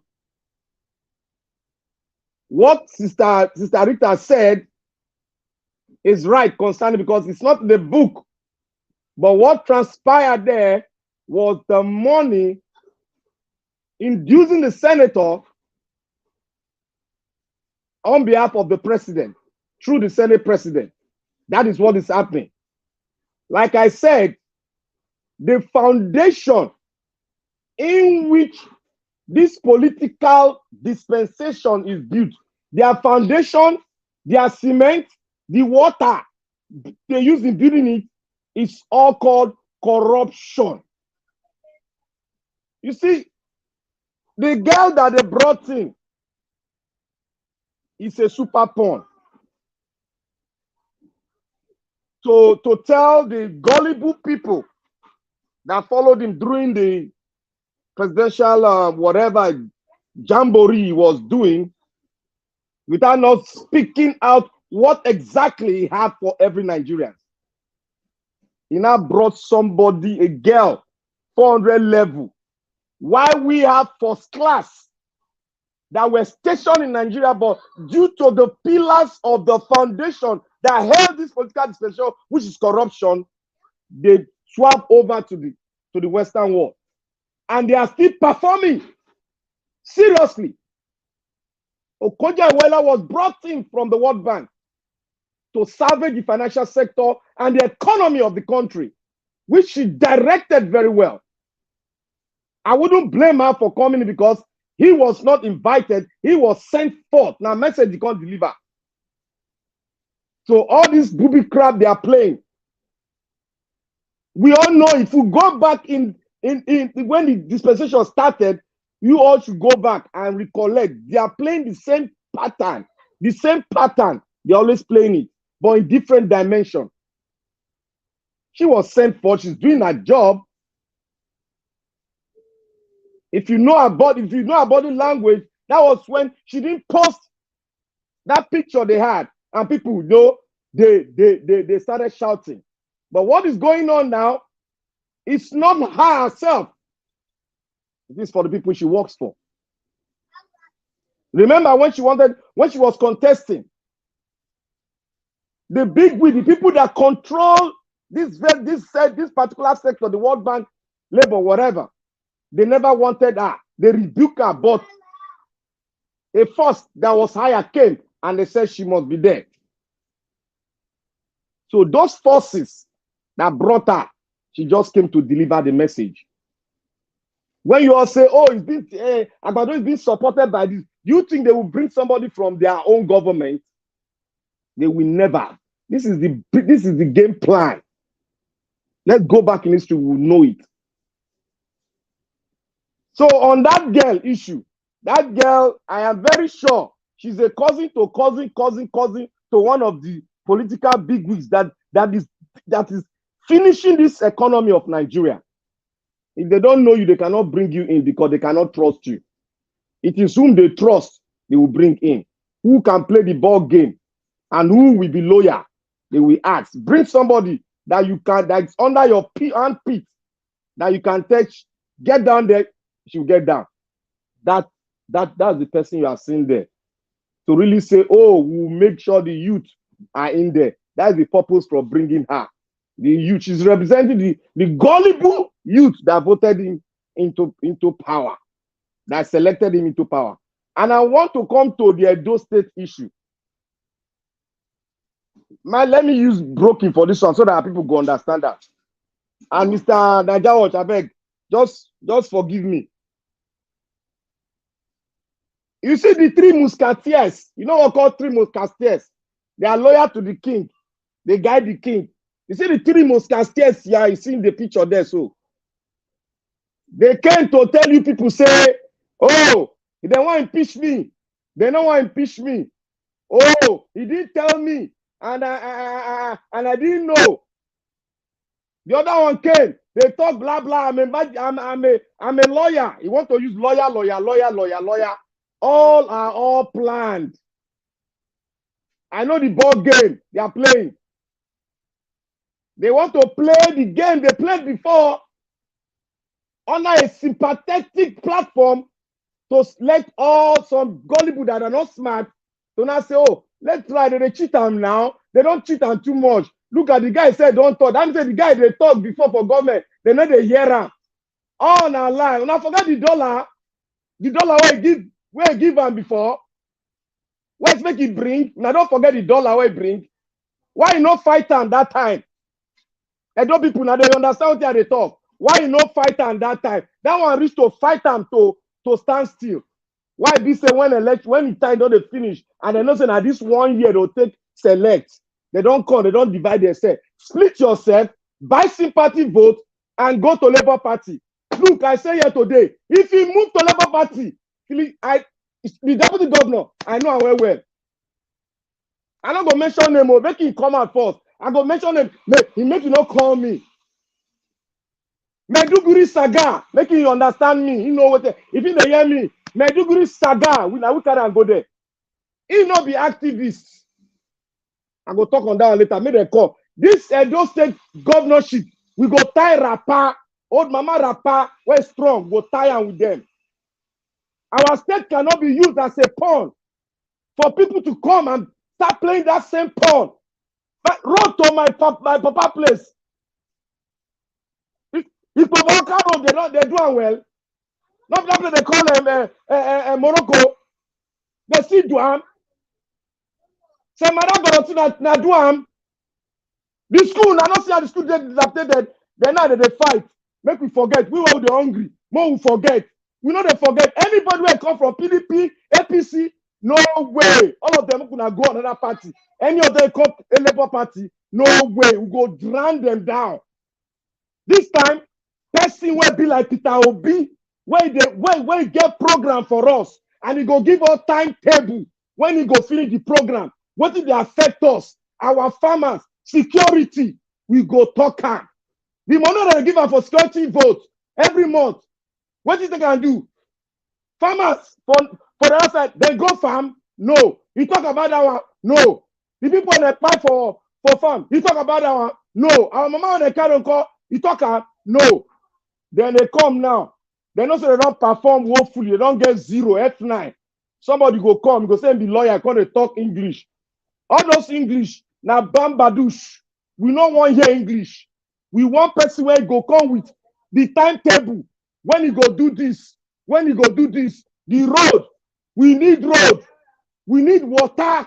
And those state water board must be established. And those state road maintenance must be established. Our farm they must give them finances to make them industrialize the farming. Our groundnut, our red oil farm, they never do them. They sit down there, they do their light, they give their light to their paddy. We don't tire. Mokuna go put all on our cyber watch boys, cyber rat, make them full everywhere. We are ready. Shaibu, when you don't reach that time, I go to mention name. I get 5 names where I go mention for you. If you not put them there, you not go do nada. You not go do nada. We put up a National Association of Nigerian Student President now. Now we use for unification. We carry from Jos. We carry from Jos. We go carry am. Then I will go use. I not go talk further because they hear me. They go know who they talk. So make cool temper. May they come. We are ready for them. Then they hear. And those states must change. This one we don't want money. We're gonna give us timetable. Person go there. He go give us timetable. January to February, he go do this. February to March, he go do this. September, he go give us. He go tell us how he go take do am. And most especially, he go tell us in school. The school where he go, the primary school, we go verify am. If you bring any goro, we no go take am. We no go take am. Any mistake, down, don't go. We go do am one by one. And those states, not before illiterate. And those states, not before diploma. We need people with brain. We need people, not people that give money for road or this, they give rice. Now people will go repair the state for our Oba and us. Not people will come tell us, say, I'll be Oba picking. No, we don't want to hear that one. You know, they again. We don't want to hear that one. Now the person go do it, don't stay for all of us. We don't want to hear that one. All the people don't look all of them. They don't rule before. They don't do for power, all of them. Senate, House of Fred, Speaker, all of them. See how they gather around. That one they for Senate for up there. You don't go on me that one now. Then they gather again. They go gather again. Me, I dey para. This Edo State, you go walk. I dey for Morocco. For Morocco. Now know they call Morocco. All my Edo like now know that place. Now there, they don't agree do up till and never do well. They never do well. All of them, they know they do anything. Our school, you don't go down. Our youth to go when they pass through water. What did they talk? The hospital, what did they talk? They talk, say one person go come become governor. Why don't they start them for? If you be governor deputy, you're gonna the work. You don't go resign. From 1 year to 8 years, you don't go resign. Where you see the dollar it take give them? He play you why you not fight at that time? Now I want impeach. They're not to impeach anybody. Oh, now the game.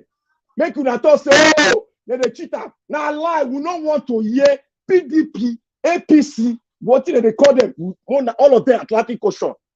We want somebody, a fresh head, somebody that will hear us, somebody that will come to a platform like Niger Wash to come and speak to the people. Who you be?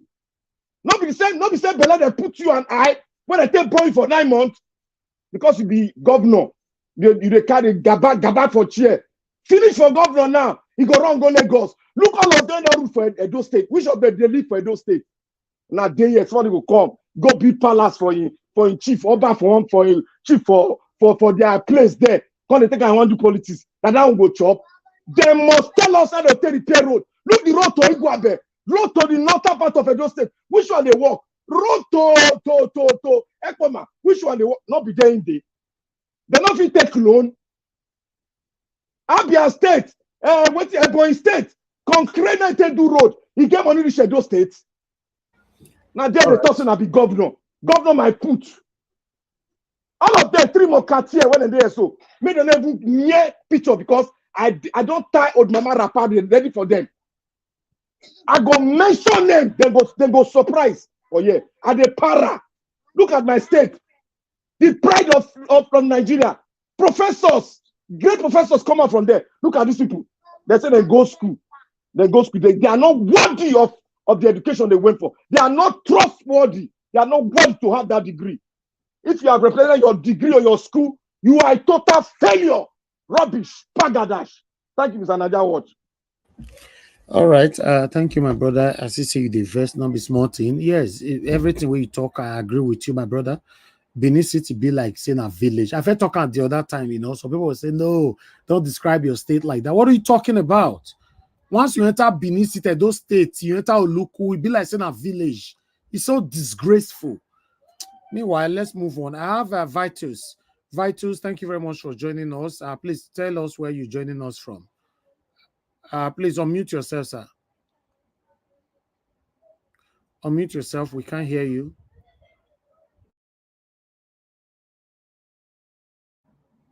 Okay, if you have to unmute yourself, I can't do it. We are not here. You muted yourself.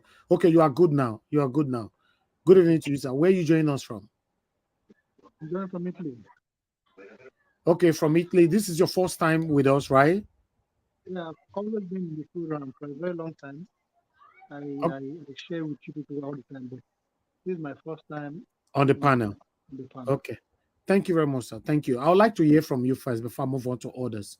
Since it's your first time on the panel, please talk to us. Okay. Thank you. Well, it's the program I saw before, about Akpabio.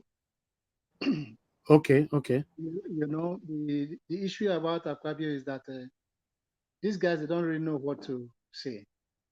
They don't really know what to do. They don't have a program for people, Nigerians. It's only what they will eat and what they will get, what they have they're there for. Exactly. I don't think they can offer anything. There's not they can give us. They don't have any program. They have nothing to give us. You understand me? I mean, the APC, Bola Tinubu, and all of them there. They just want to come there and let the show goes on as it has been going. They only want to take power for what they want, not for our benefit or the benefit of the people. I don't see anything good they are coming in there for. Then bringing that young lady, that 400 levels lady, that girl, doesn't mean that we don't have. Well, it's a nice thing, but I believe we have people with first class and people with second class, even people around, even the youths that can be able to that has ideas, good ideas to give. She's a student. What she's supposed to be learning. You understand me? It's not that we cannot buy from her idea. We should be learning from them. She should be learning from the people that are up there, not her giving idea. Yes, she can give an idea, and we can buy from that idea, but not putting her in that space. No, it's not the time for her to be in that space. She has to learn. She has to involve with time and everything. It's a very good thing, but that she's there.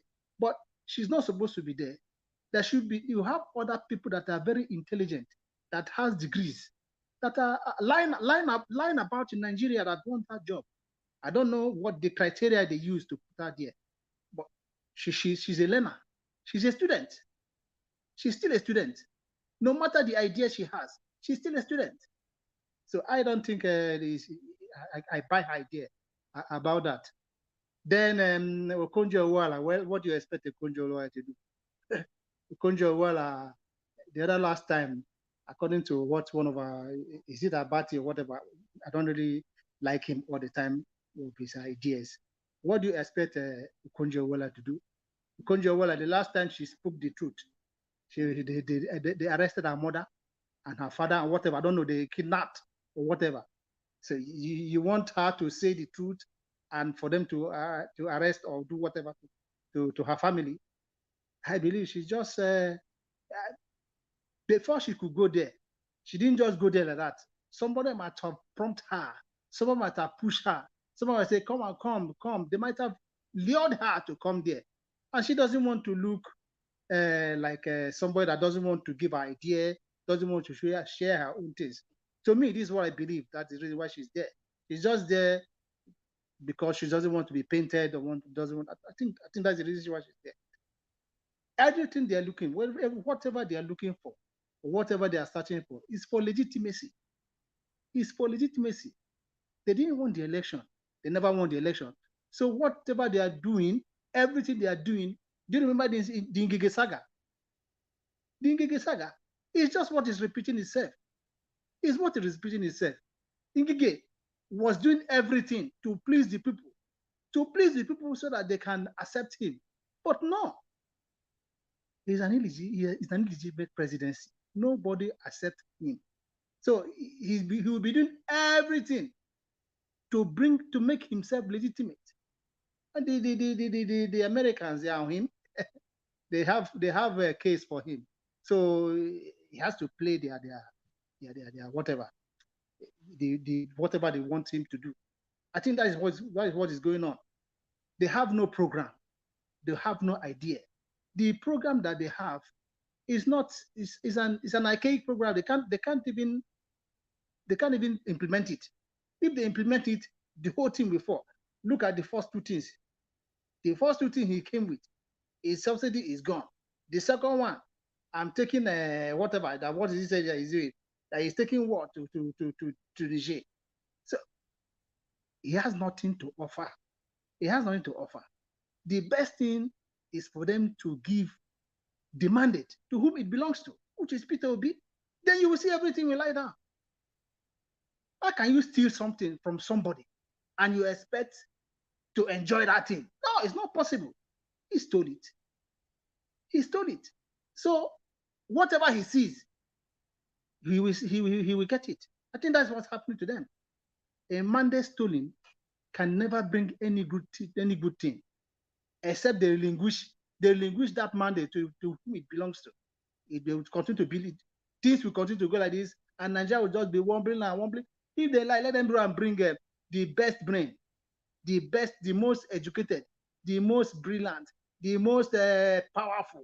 Let them bring it to the government because it is something they stole. It cannot stand. It cannot stand except they give it to whom it belongs to. Except the mandate is given to whom it belongs to. Nothing will stand. No matter what they do, it will not stand. You say, you can deal with anybody. All right. There are some people you can never cheat them. There are some people you can't cheat them. It will be. Thank you. Has said that it can't be cheated. It cannot be cheated. When you cheat him, it will backfire. That's what's happening to the government. Watch out. We are just 2 months. Are we going to continue like this for the next 8 years, according to them? It's not possible. So the best thing is for him to relinquish power and give power to whom it belongs to, which is Peter Obi. Thank you. Thank you very much, Gavitos. This is a wonderful submission from you. I'm looking forward to hearing from you again. Try to join us all the time whenever you have the time. Yeah, I'm always in the program. It's Thank just you. that I'm not being in the panel. But I'm always on the background. I watch you from every day. My Thank wife you, is sir. saying, I appreciate this. But once in a while, we would like you to bring your voice to the panel like this so that many of us can learn from you. Thank you very much. Okay. Yes, for me, if I have to add to what Mr. Vitus just said about Kanjo Wella, to be honest, yes, I do understand your angle where you're coming from. That yes, she does things in a certain way, she might be penalized, or her parents, or rather, family relatives might suffer for it. Then let them suffer for it. Are we going to continue to compromise because we don't want to fall in trouble? We can't continue like this. To be honest, for me, I just wanted to keep quiet. I'm not happy. Why this woman have to go see Tinubu? It's too soon now. It's too soon. Case is in court. Can't you just be patient for once? Can't you people just stick with the youth? Can't you stick with the people at least for once? Can't you let the people at least let us rely on you? Why are you in rush? Who is pursuing you? Why are you running more than your shadow? What is happening? Why are you guys always turning your backs on us? Why? I'm not happy about it. To be honest, there's no way we can justify she going to see Tinubu. All those things that she was explaining, she came to do this for women and blah, blah, blah, blah, blah, blah. Do what with a woman? We do all this with Tinubu for women when you know that his government is unconstitutional? I don't understand, though. To be honest, this country matter be as it get. The way the elders are turning their backs on us so quick, the way they move on so quick, is so pathetic. It's pathetic, man. Can't we see an elder that will stick with the people and say, no is a no? Until the judgment in the court, I'm not going to recognize this man. I don't understand. She has what I feel is she has well, I'm not in support of her going there, but she has she's in a very highly position. Even while Buhari was there, Buhari, she still came and gave her own idea. She was even fighting with the people of Buhari. Do you understand me? She has people in the high and might that might be telling her, look, you don't show up and that show up. I believe that's what she wants to do. I don't think it's really from her mind, though. I'm telling you the fact.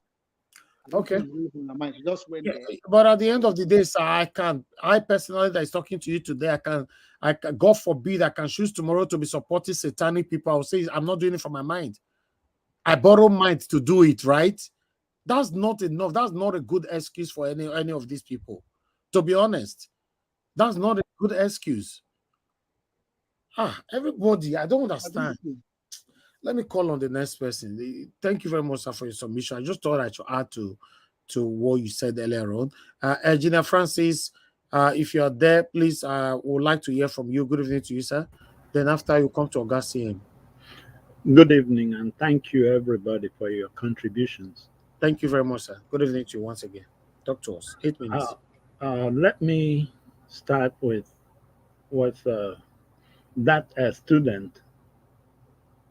Like here in the US, they will say, whatever you do in the name of government or in the name of raising a family, try not to contribute to the delinquency of a minor. Looks like something is okay. So, like with this student now, she is in the 400 level. So she will be balancing schoolwork with this thing. And then after that, she will still have to serve her 1 year in the youth corps. Does that mean that Nigeria doesn't have any more youth? Or what kind of nonsense are they trying to play? Well, then again, look at the person at the helm of things, Tinubu. He's not educated, so he doesn't know the value of education.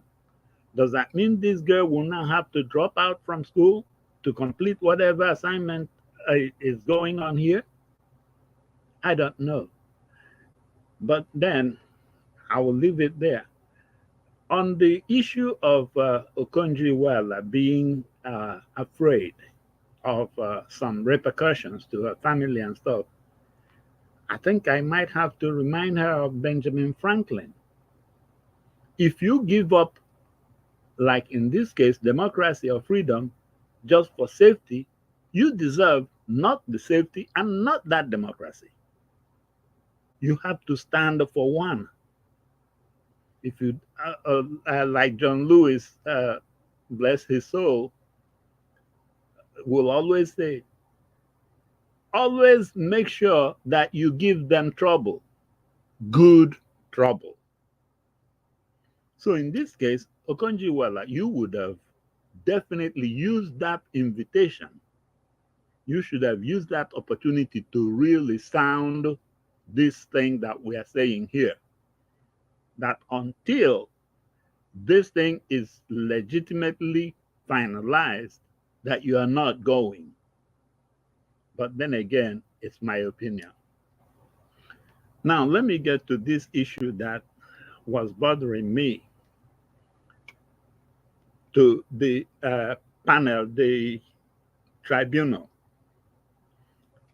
Whatever judgment you have to render, please, even a blind man, believe me, Stevie Wonder can see this one too, that in this case, there are some criminal referrals that you have to make. So whatever your judgment, make sure you include that recommendation for the Attorney General of the country to carry out an investigation or some criminal referrals, and in fact, in particular, Yakubu. That thing he did is definitely, well, of course, it may not qualify for treason, but it is very close.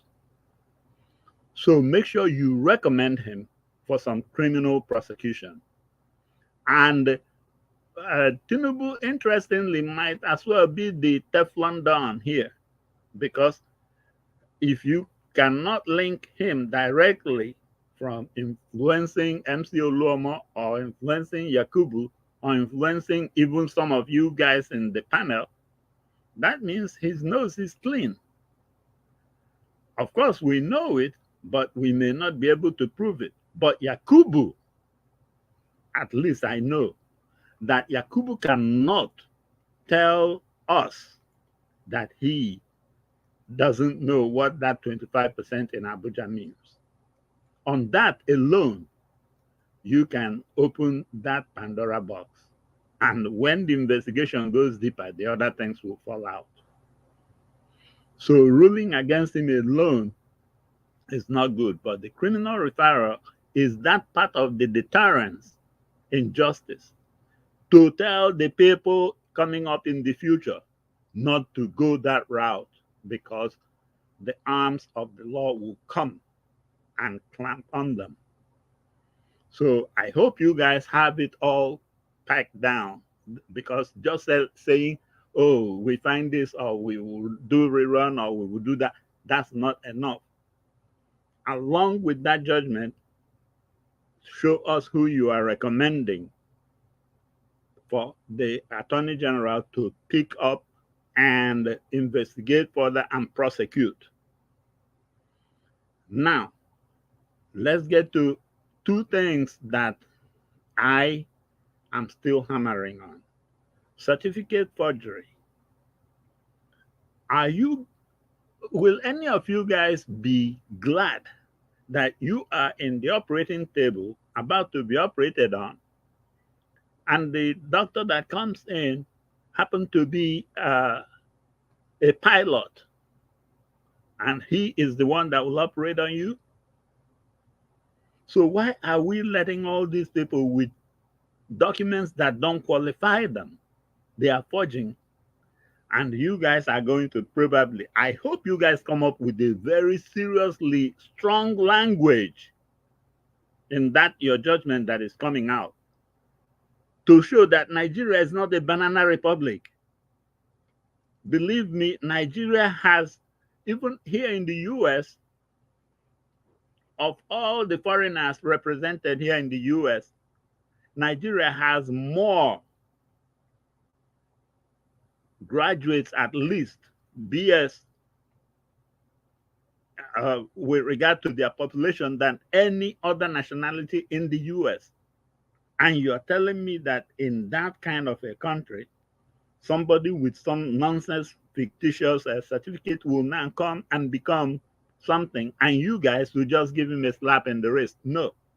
Just saying, oh, you lose in this one or you lose in that one, that's not even enough. You will say you lost, but trying to do this and pull this wool over the eyes of Nigerians, we are recommending you for prosecution. Let it now go to the Attorney General, and let's, of course, I know the Attorney General is him that picked them, but let's push it there and we will go to them. Now, finally, on the $460,000 forfeiture, please, when you rule on that, I would also like to read whatever you say on that. And when you look at it, please don't look at it as 460,000 or forfeiture or not forfeiture or fine or not fine. Look at the origin of that money. That is my real beef with you guys that just look at it like that. It's not 460,000 that accidentally came to your account and you moved it. This is narcotics. Do you know what narcotics does to the brains of young kids? That thing fries their brains like egg. It fries their brains. They will not be productive for their entire life to the society. So I want you guys to hinge on that particular aspect and see why this cannot even be condoned. Not in Nigeria, not in anywhere in this world. That thing, oh boy, oh. How can you commit a high crime like this? Moral turpitude. And you guys, well, I am not going to judge yet until I read what you guys come up with. But please make sure that you tell us in your judgment that you understand the meaning and the implication of the source of that 460,000. That you understand that part of that 460,000, some of the kids that bought that drug that made up that 460,000, some of them have their brains fried. They are not going to be productive to the society for the rest of their lives. In other words, he made money from giving people poison. So, I mean, when you rule, I hope you explain to us that you guys understand it. And when you understand it, with that anger, let me see how you let this man out of the hook. Or if you happen to be unfortunate, where maybe a member of your family or somebody you know may have suffered from the effects of these drugs, tell me how you let that crook off the hook. So whatever you do, judges, I'm not interested in hearing that you rule in favor or in opposition. No, I'm interested in those details that you will write, telling me you understand the case before you. Please, at least on these two issues alone, Tinubu is an enemy of state. Be it the US state where they sold the thing, or be it Nigeria, where I'm quite sure that he must have been selling some too in the Nigerian streets and the populace. So on these two issues, show the country that you are not going to leave a country of children that have their brains all fried because of this man's business. That you are not going to condone somebody like that poisoning our future generation with these drugs. I don't know how to even say it better, but actually, please, let it be that this military that I hear is being rolled out. Let it be that they are there to quell the guys that will be jumping up and down, the Abadorians. Let it not be that you're coming to use them on the obedience, because we are greater than that. We know that after this, your decision, there's a Supreme Court coming. So don't expect us to ruin our country at this stage. We will wait. But the point I'm trying to make is, please, if you are going to kick the can down the road, maybe to the Supreme Court, make sure you kick the can in the right direction. Don't kick it in the opposite direction. By that, I mean, make sure that what you are ruling on will be what will be in the hands of the Supreme Court, because the Supreme Court will deal with only constitutional issues, mainly, not all these evidential level, which you are supposed to handle. All those Thank you. blood, everything and stuff, that is what you're supposed to handle.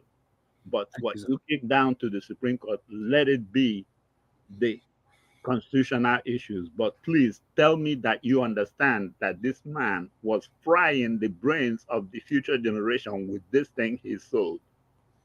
Not the money, but the brains that have been fried as a result. Thank you very much. Thank you, Engineer Francis. God bless you, sir. Thanks for your submission. I beg my people, make one press on the like button. Currently, our likes is still staggering at 451. Thank you. Can we take that to 500, please? If you don't mind, I really appreciate that. Thank you very much. Please press on the dollar sign. What's happening today? I'm not buying me coffee. Waiting with a verse. Click on the like, the dollar sign. Support what we are doing here. God bless you. Garcia, are you there, sir? Please talk to us. Good evening to you. Unmute yourself, sir. Unmute yourself. Okay. Yeah. Good evening, Niger Watch. Good evening, everybody. Please, all protocols duly observed. I think I listened to quite. I've listened at length to quite what a lot of people has to say. There are quite a lot of talking points. Well, let me start with on Edo politics.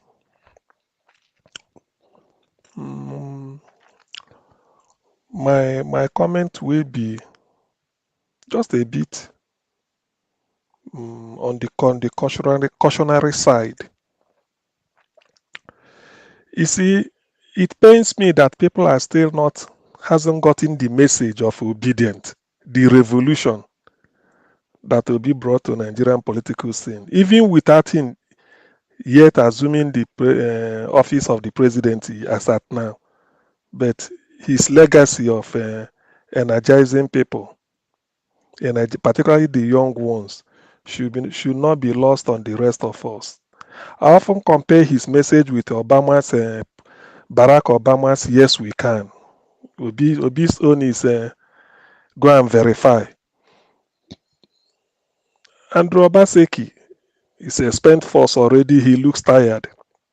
From the video clips I saw him when he was even defending himself, pleading that maybe he's not in the know, he's not an accomplice, he's not planning everything, he's not sort of, he hasn't had a hand in whatever they purport to do to his deputy. He looks quite tired. So I'm not going to go beyond what I see from the evidence from the photograph. He's tired, he's spent force. If it's the problem of Edo that is weighing him down, there's no evidence to show because people are complaining. At least I saw what is it called, in the major road in Edo State flooded, and as God will have it, he was inside the car, so it was shown everywhere, and that's the governor. I don't know whether head will roll. Now, on the other hand, Philip Shuaibu, what he's saying, I think this is Oshimole at play, but this is my own observation. whichever way they look at it, I mean, these two people, they should just give the people of Edo State give them a space so that they can go and reorganize, re-strategize, and take over their political space. This is quite unbecoming. Even if they must have, see, this has shown that they didn't achieve anything. I mean, coming out to the extent of going to court in a term that is less than 2 years to go is very, very bad. It doesn't say good of anybody at all, whoever is involved. I find it difficult to believe that it is happening. To be honest with you, it's terribly disappointing. But be that as it may, let me look at the positive side. The positive side is that this is an open invitation, or the torch is passed, that whoever is coming can now start now to sort of gather his or her thoughts and manifesto. And like my friend Black Panther said, go and prepare a timetable, not really a manifesto this time. Because manifesto means you have to do something. We know you have to submit, but what you want is a timetable, deadline. When you say you use the SMART objective specific, if you want to, if the thing is, I want to make sure that I grade or maybe I asphalt what is it called, the Kenwan Road. How long? What is the length? Maybe 2 kilometers. You tell us it's 2 kilometers from here to here, with good gutters. I promise to do it. It couldn't pass 6 months or maybe 2 months. From so time to so time. That is a timetable. Then we hold you to it. And when you come in, it's like writing an assignment in the university. They will tell you what to write. Write an essay, 5,000 words, 4,000 words, handing date. You already know it. The day you are having the title of the essay or what is it called? Any issues about the essay, you are knowing this handing date. So there's no excuse. You just have to. There's nothing like mitigating circumstances unless you want to fail. Now, that is the next thing to do. So I wouldn't like to dwell too much on all these things. These are spent force. It's a shame it's happening, but for the people of Edo to show them the world. But what I find terribly insulting is for somebody who is part of these shenanigans to be thinking of taking over. By this, I'm talking of Philip Shuaibu. You want to be next governor of Edo State? Oh, no, now. No. If all these things is not in the open, probably people might be saying, well, they look at all this mess after washing all the dirty linen, not even in the public. I don't think it's in the Atlantic Ocean with plenty water. Then you are coming. No. It's not possible. If you want to be a gentleman, you just go quietly. You just excuse yourself. Or recluse yourself, and don't have to do after doing all this. You come out again.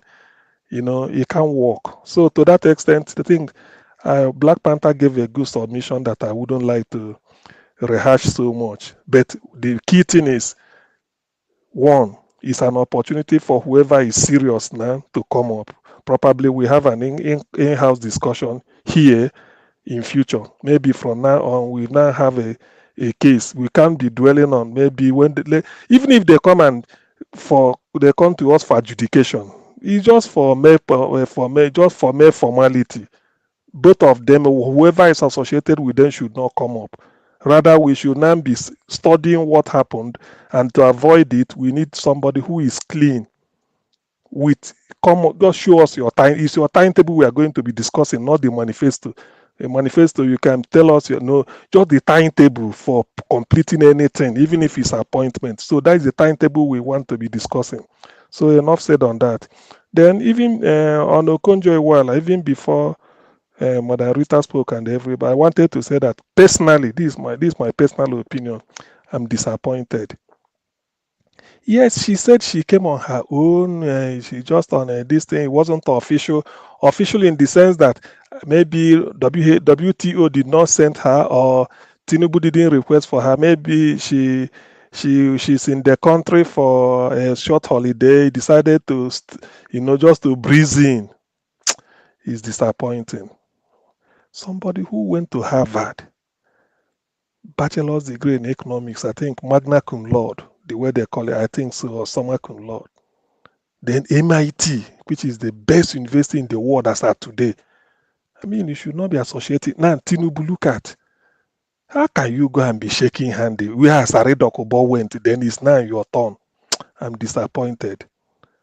I should have even been, you see, even if she was invited, all you should have done, maybe, probably, I know why you maybe, they can never ask you, oh, how is your children, how are you coping with, no, it's just that economic input, that's what they want you for. After all, South Africa, you are a consultant to the government of South Africa, you look into their budget and then make some suggestions, and they've been Ramaphosa has been doing it. I think he started with either Mbeki or the other one that was removed. I think maybe Ramaphosa. So, or even on the strength of that, I expect you to say, since I think WTA is in Switzerland, you should have told them, if you need anything, you call Nigerian ambassador. Yes, you're a Nigerian, you feel for the poor people. I understand, even the women you feel you want to help, you call the ambassador. Give any advice you want to give. The man there, you avoid him. This Sadiq Kewishi, look, it's even a credit to Tinubu that you came to see him. You came to see him. It's a credit. It's like winning an Olympic medal. What is more Olympic gold? What more is better than? And then to you, you've gone so low. Look at where you are. Look at somebody who is even taking a risk trying to go to Niger. Since he came in, nothing. It's an illegitimate. Even the government, the people of the French-speaking West African countries don't even regard him. Say it's illegitimate. He didn't win. South Africa is discussing it, and then you are coming. Oh no, no. Igbo said you don't tell a king that he made a mistake. You only tell the king. Just have a second look at that. What you said. Have a second look, or have a second thought. You let a lot of us down. I've read your books. Fighting corruption is dangerous. I've read the first one, Reforming the Unreformable. Those two books tells you everything you need to know about Nigeria, and it hasn't changed. More like it is worse. Now they removed the fuel subsidy, which you argued in 2012 in your book, Fighting Corruption is Dangerous. You said there that because there is no evidence of imported fuel anywhere, they are bringing bill to your table because you are the coordinating minister of the economy and minister for finance. You approve every payment so that they go to central bank. Your table is full of invoice, pay this, pay. You start to wonder, does it mean Nigerians consume all this amount of petrol? On your own, like you said in the book, you have to consult a Lloyd's of London insurance company to ask them how many ship are bringing cargo into Nigeria. They said no one in the whole of it, no, not even in the Pacific Ocean, not even in the Indian Ocean, Atlantic, any ocean in the world. I mean, what is there? There is the three big oceans in the world. They said nothing. They can't see anything carrying this, and yet they are telling you that you have to pay billions of dollars. It was then you went to Jonathan to say, look, this is actually what is happening. Jonathan now asked you as an expert, what do we do? He said the best thing is to tell them that we are removing subsidy. Because if the house help you bring to the house, maybe to come and be to come and be a nanny, a child minder. The Igbo said that when you go to a house to go and mind a child, when the child dies, what are you waiting for? You have to go. So in other words, the best way to stop subsidy, which is a brilliant idea from you, was we are removing it so that nobody will say, pay me for this. And what do? Those cabas, geared up, kidnapped your mom. Every day at your jota, they are eating and drinking, say it must be. They are the people in power now. They are seeing the other one, they are bringing you. Ngozi, Dr. Konji Iweala, with all due respect, PhD Harvard, you let us down. Personally, as a person, I feel is disgusting. You shouldn't have come close. If there are millions of reasons you can always give. At most, you tell them to send a delegate to Switzerland or an ambassador, somebody you will talk to. But not this man. Somebody people are avoiding like a plague. Then you are coming to Aso Rock, where Asare Dokubo went and sat down. Then you have to go. Imagine Asare was the first person, high profile, in their own by their own judgment. Asare Dokobo, two-time dropout, University of Calabar, River State University, couldn't make anything. A terrorist like that, then came out of Aso Rock and the address, and you went there again. The fact that Asare has been there, you shouldn't have gone. I mean, I'm really surprised. You shouldn't have. For whatever it is worth, you shouldn't. Yes, you want to help Nigeria. Or you wait when there are ministers, even through the ambassador, there are people you can pass information to. There are organized private sectors. At most, you go and talk to Nigerian Chamber of Commerce and Industry. That's a different thing. Bankers, there are so many conferences you can use, or then come and address them. There, you just give them a master stroke of your of economics, which will be, I mean, in that indirectly you are speaking to the entire world. But to go there to Aso Rock and go, no way. Please have a rethink. When you go home, you look at Tinubu. Look at at this point, Atiku is going to is going to court in US to compare University of Chicago State University to release Tinubu's detail as a student if he was there. And Tinubu is blocking it, yet you are visiting him. Hasn't that told you he's a criminal? And you have this is at the period these things are happening. You are visiting Tinubu. Why Tinubu is blocking Atiku from having access to his? Anyway, I don't need to say. There are a lot of things in my mind, but please, the only way I have to summarize it is that please, Dr. Mrs. Okonjo-Iweala, we revere you. We revere what they call revere. We revere you personally. Me, I revere you. I read your books. I know what the stuff you are made of. I know how important you are in the world of economics today, globally. So you can't come and be, cavorting with Tinubu for what? Imagine him feeling happy. Okonjo-Iweala came to visit her. For what? Anyway, enough said on that. Then as for the student from University of Ibadan, you see, to me, this is, some people, I don't know why Showore was right. What does that mean? If they say she's on job experience, she want to do an intern, okay, or maybe a gap year.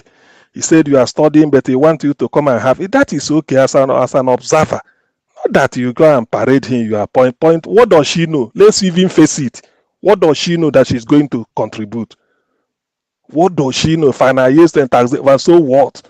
What does she know? She hasn't written an exam. She hasn't defended her. She hasn't written a project. In fact, she hasn't gotten her degree, whether it's a first class or 2-1 or 2-2 or whatever it is. She hasn't finished. This is just a student. If you are saying that she just want to come and have internship, or maybe to come and, for 2 months to observe, then that should be a quiet something. Then you bring her as a board. If I'm serving in that committee and she's there, what are we going to be talking? What if we throw questions and we want to put something to vote? Or what will she be voting? What would you say? What can she contribute? You say, well, I don't know. That is the thing now. Sometimes people want to play I don't know whether they want to show that they are gender friendly or what. But there are many ways, so many, 1,000,001 ways to say that. You don't just bring this type of thing, and then when we need to be serious, you are telling us this type. What for what now?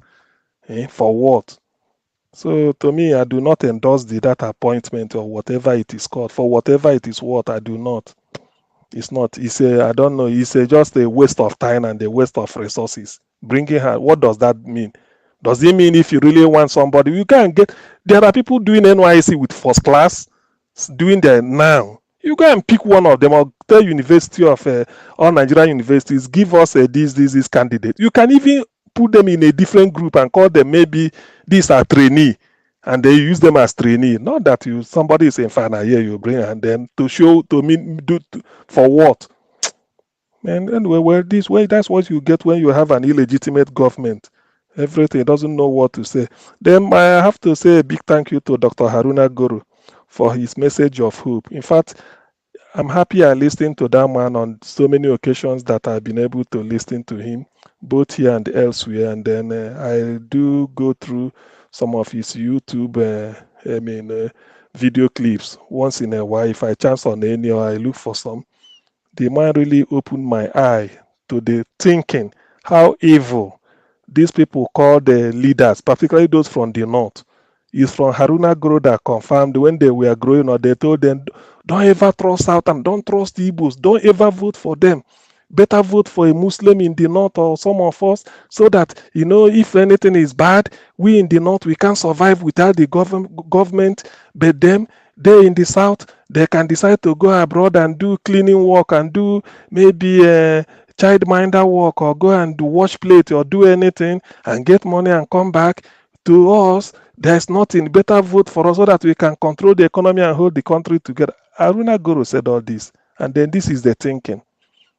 You see, this is the thinking, and you are asking, you'll be wondering why the level of illiteracy, poverty is hitting almost 100% in all those where they call corners.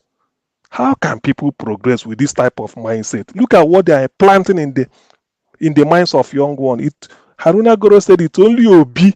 When they had Obi, they said no, they have to change, that this man is different, that they've been voting for their people. I said this somewhere, that they've been even voted for the one they called Megaskia. Hey, Megaskia, integrity, yeah. Say Baba. Now, go and compare, say, Baba's record and who they say is their champion, and Jonathan's record, or even Obasanjo's record with the North. So there are a lot of, there are a lot of evil thoughts that is holding mainly the northern Nigeria down. But thank God for Haruna Guru. And if he's listening, I will like him to continue on that trajectory he's going.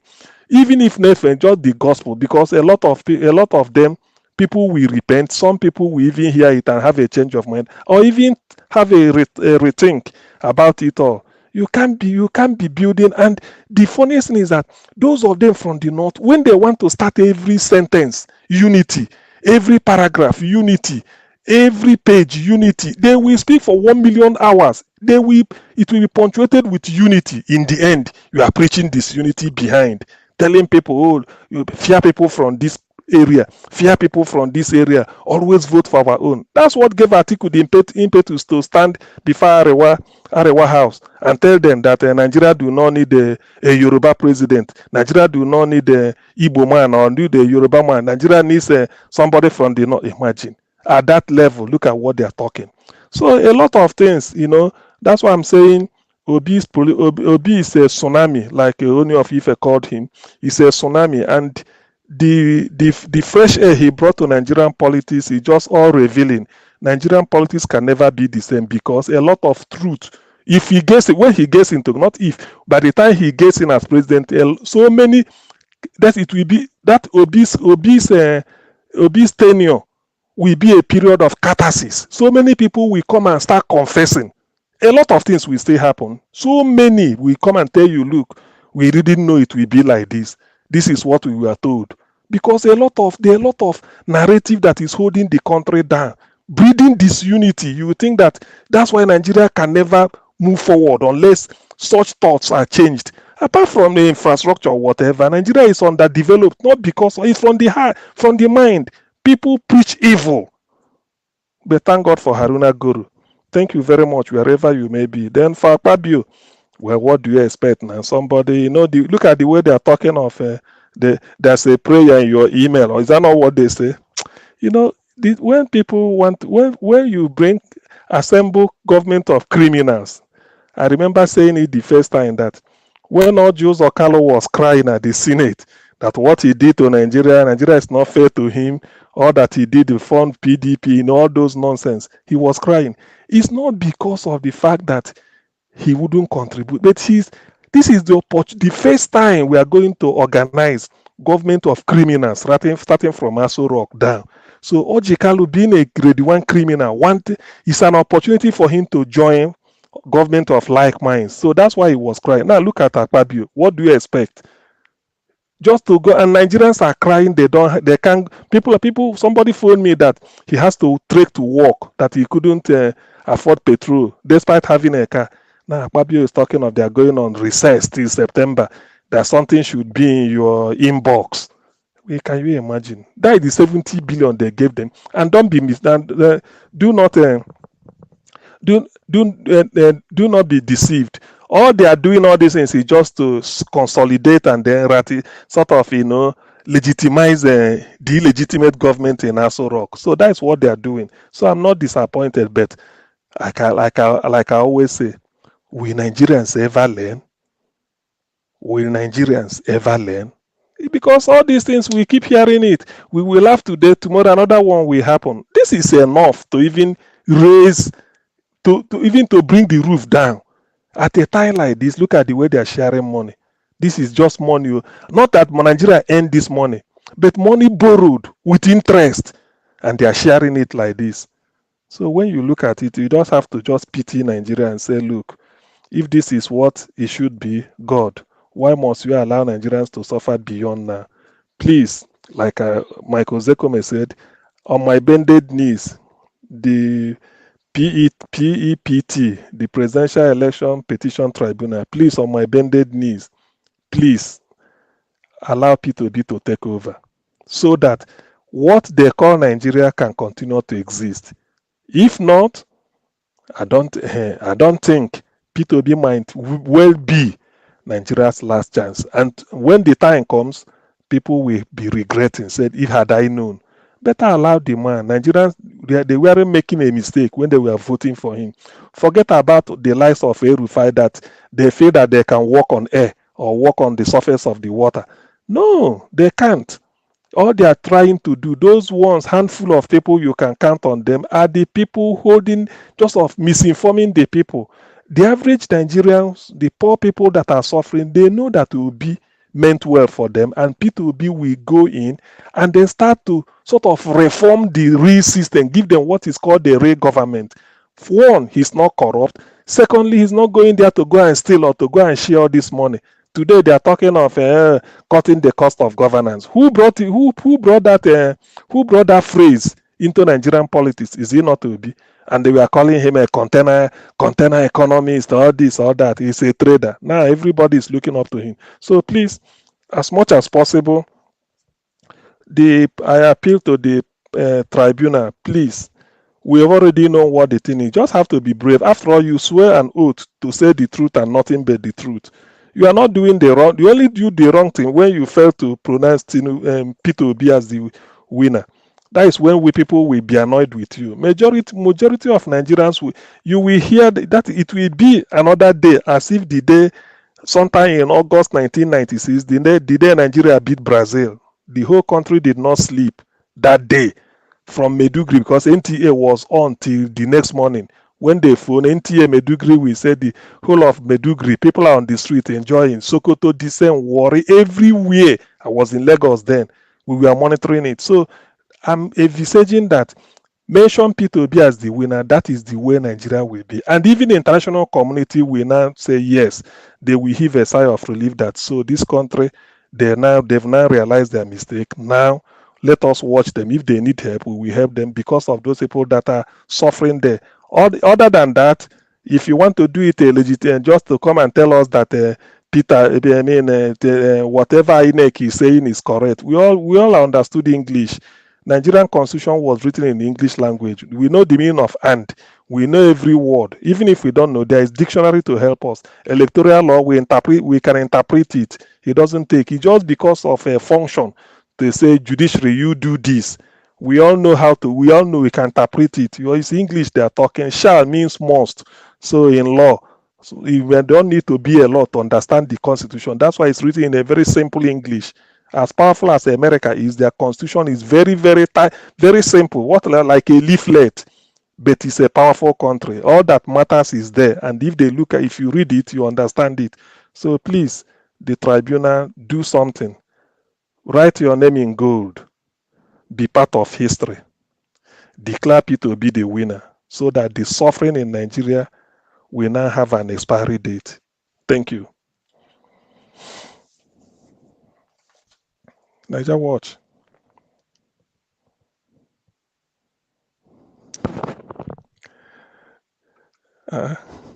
Hello. I believe it's there. We dey hear Can you hear you. me? Okay.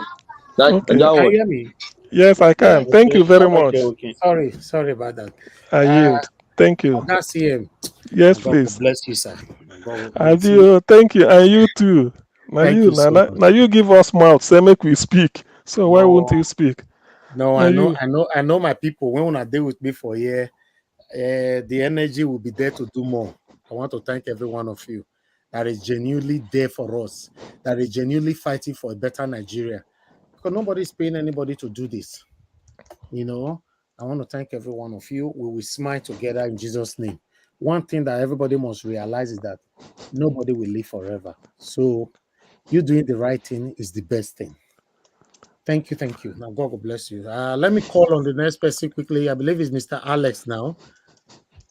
Yes, it's Mr. Alex. Mr. Alex, are you there? Yes, thank you. Yes, can you hear me? Your network has been jumping left and right. Yes, there's an orchestrated, cyber attack on me. And local Abasha and No, there's an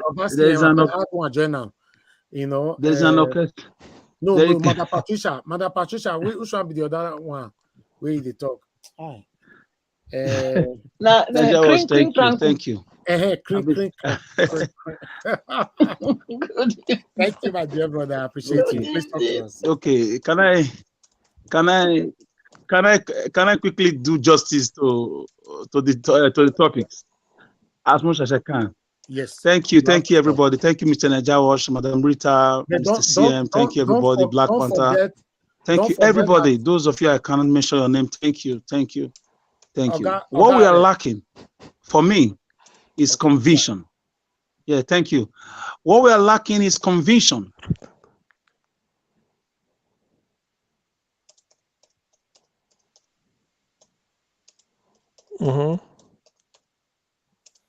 His network. Tell me.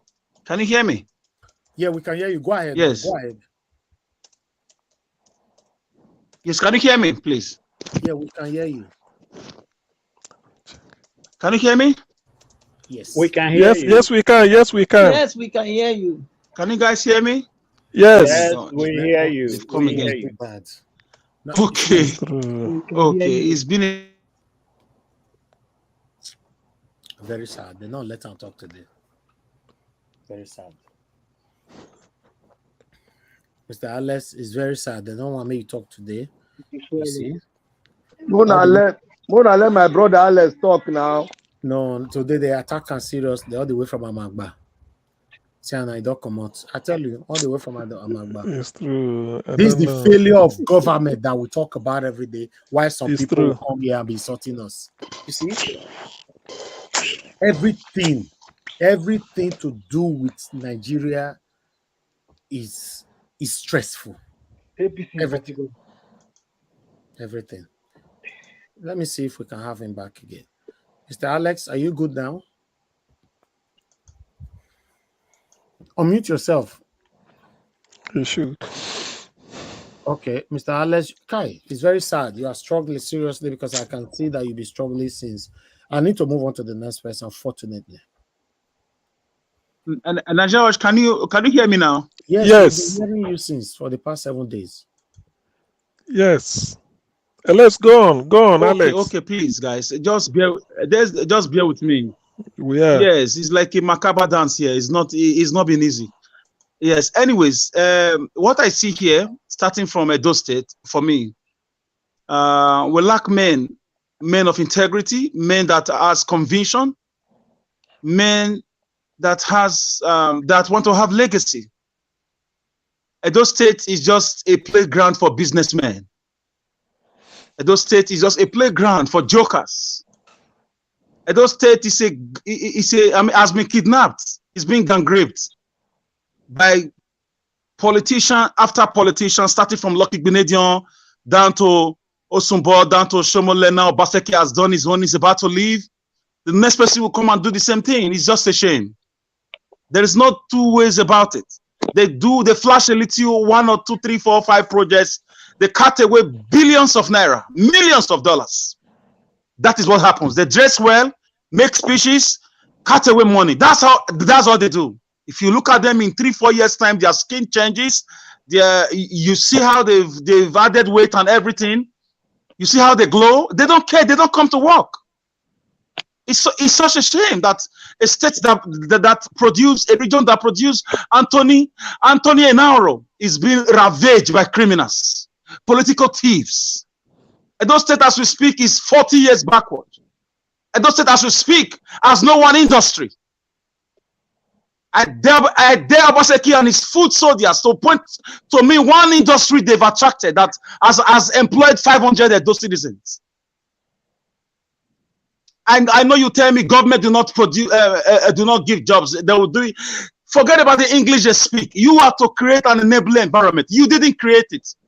You took Ruga money and allowed Fulanis to come and invade the whole state, rape women, did all sorts of things, and you kept quiet. Philip Shaibu, for me, is a disgrace as a deputy governor. So history will judge everybody, including you and I. They can deceive Niger Watch. They can come here and deceive me. They can deceive people.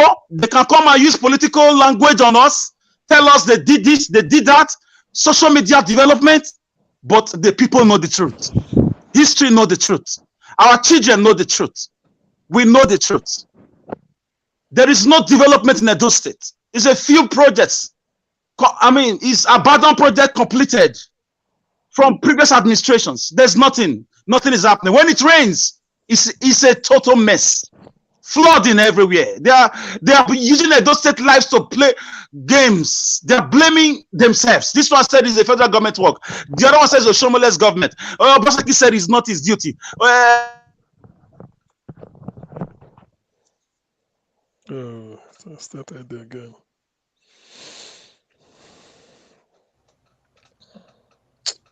Can he maybe call in and They don't attack him again. Niger Watch, can he call in and use his minutes in the WhatsApp? Yeah, I don't know. Mr. Alex, are you there? I don't understand. Nigeria is stressful, man. Nigeria is stressful. It is. It is. And frustrating. Not just stress, but frustrating. Exactly. Very frustrating. You get frustrated. Anyway, I just pray God help us and let Obi come in. Let him, at least, I'm not expecting miracle from him, but I know that with Obi is the beginning of a better Nigeria for all Nigerians all over the world. But for any reason, these people, with the way they are going right now, it happens the other way around. I will give up on Nigeria. I'm telling you, that's just the truth. I'll give up on Nigeria because nothing good can ever come from Nigeria through these people. It's not possible. I'm telling you guys, it's not possible. It's not possible. Because these are the same people that have been ruling us since God knows when. These guys are wicked. They don't care about the people. You see how they are sharing money within themselves, saying that the money have been paid into your account, you guys can use that to go to holiday. Why people are suffering? All these people, all of them are affiliated satanically. They don't care about you and I. It's sad. It's very sad. It's, only those that will understand will understand. Those that will not understand will mock me and say, wait till this one they talk. It is Obi can't do miracle. I beg you. Yeah, because God created every human being with different mentality. Some mentalities are high, while some are low. Some are stupid, while some are smart. So I don't know the category where God put you, but for you to have any way, anyhow, to justify the kind of satanic lifestyle or ways these guys have been treating Nigerians for decades, then you're also satanic. That's just the fact. You are. Staying in this country, Nigeria, is not easy in any way. It's not. It's stressful. At the moment now, to visit Nigeria, anybody that lives in the diaspora, you're listening to me, you must be ready to spend a minimum of 100,000 or 200,000 naira every day. Every day. It's not like before, I'll say every week. No, every day. 100K to 200,000 naira daily. You will spend. How are we going to survive this? It's so sad. Let me hear from the next person, man. You know, some people just think that we want to come out to talk. Naija was like somebody wrote on my WhatsApp the other day. Oh, you come out, you are making the money, and blah blah blah. You are a fool. If the money is because the reason why I'm coming out, then we should have more YouTubers that comes out every day. Make the money. Is a well. Fetch the water then. Come out, do it every day and fetch the water. Enjoy it. Person the belly full with money. I don't know how they say they make that parable. Fetch it. Come out every day. Spend minimum of 6 hours every day. I bet you if you do it for ordinary 2 months, you can't. How you want to do them?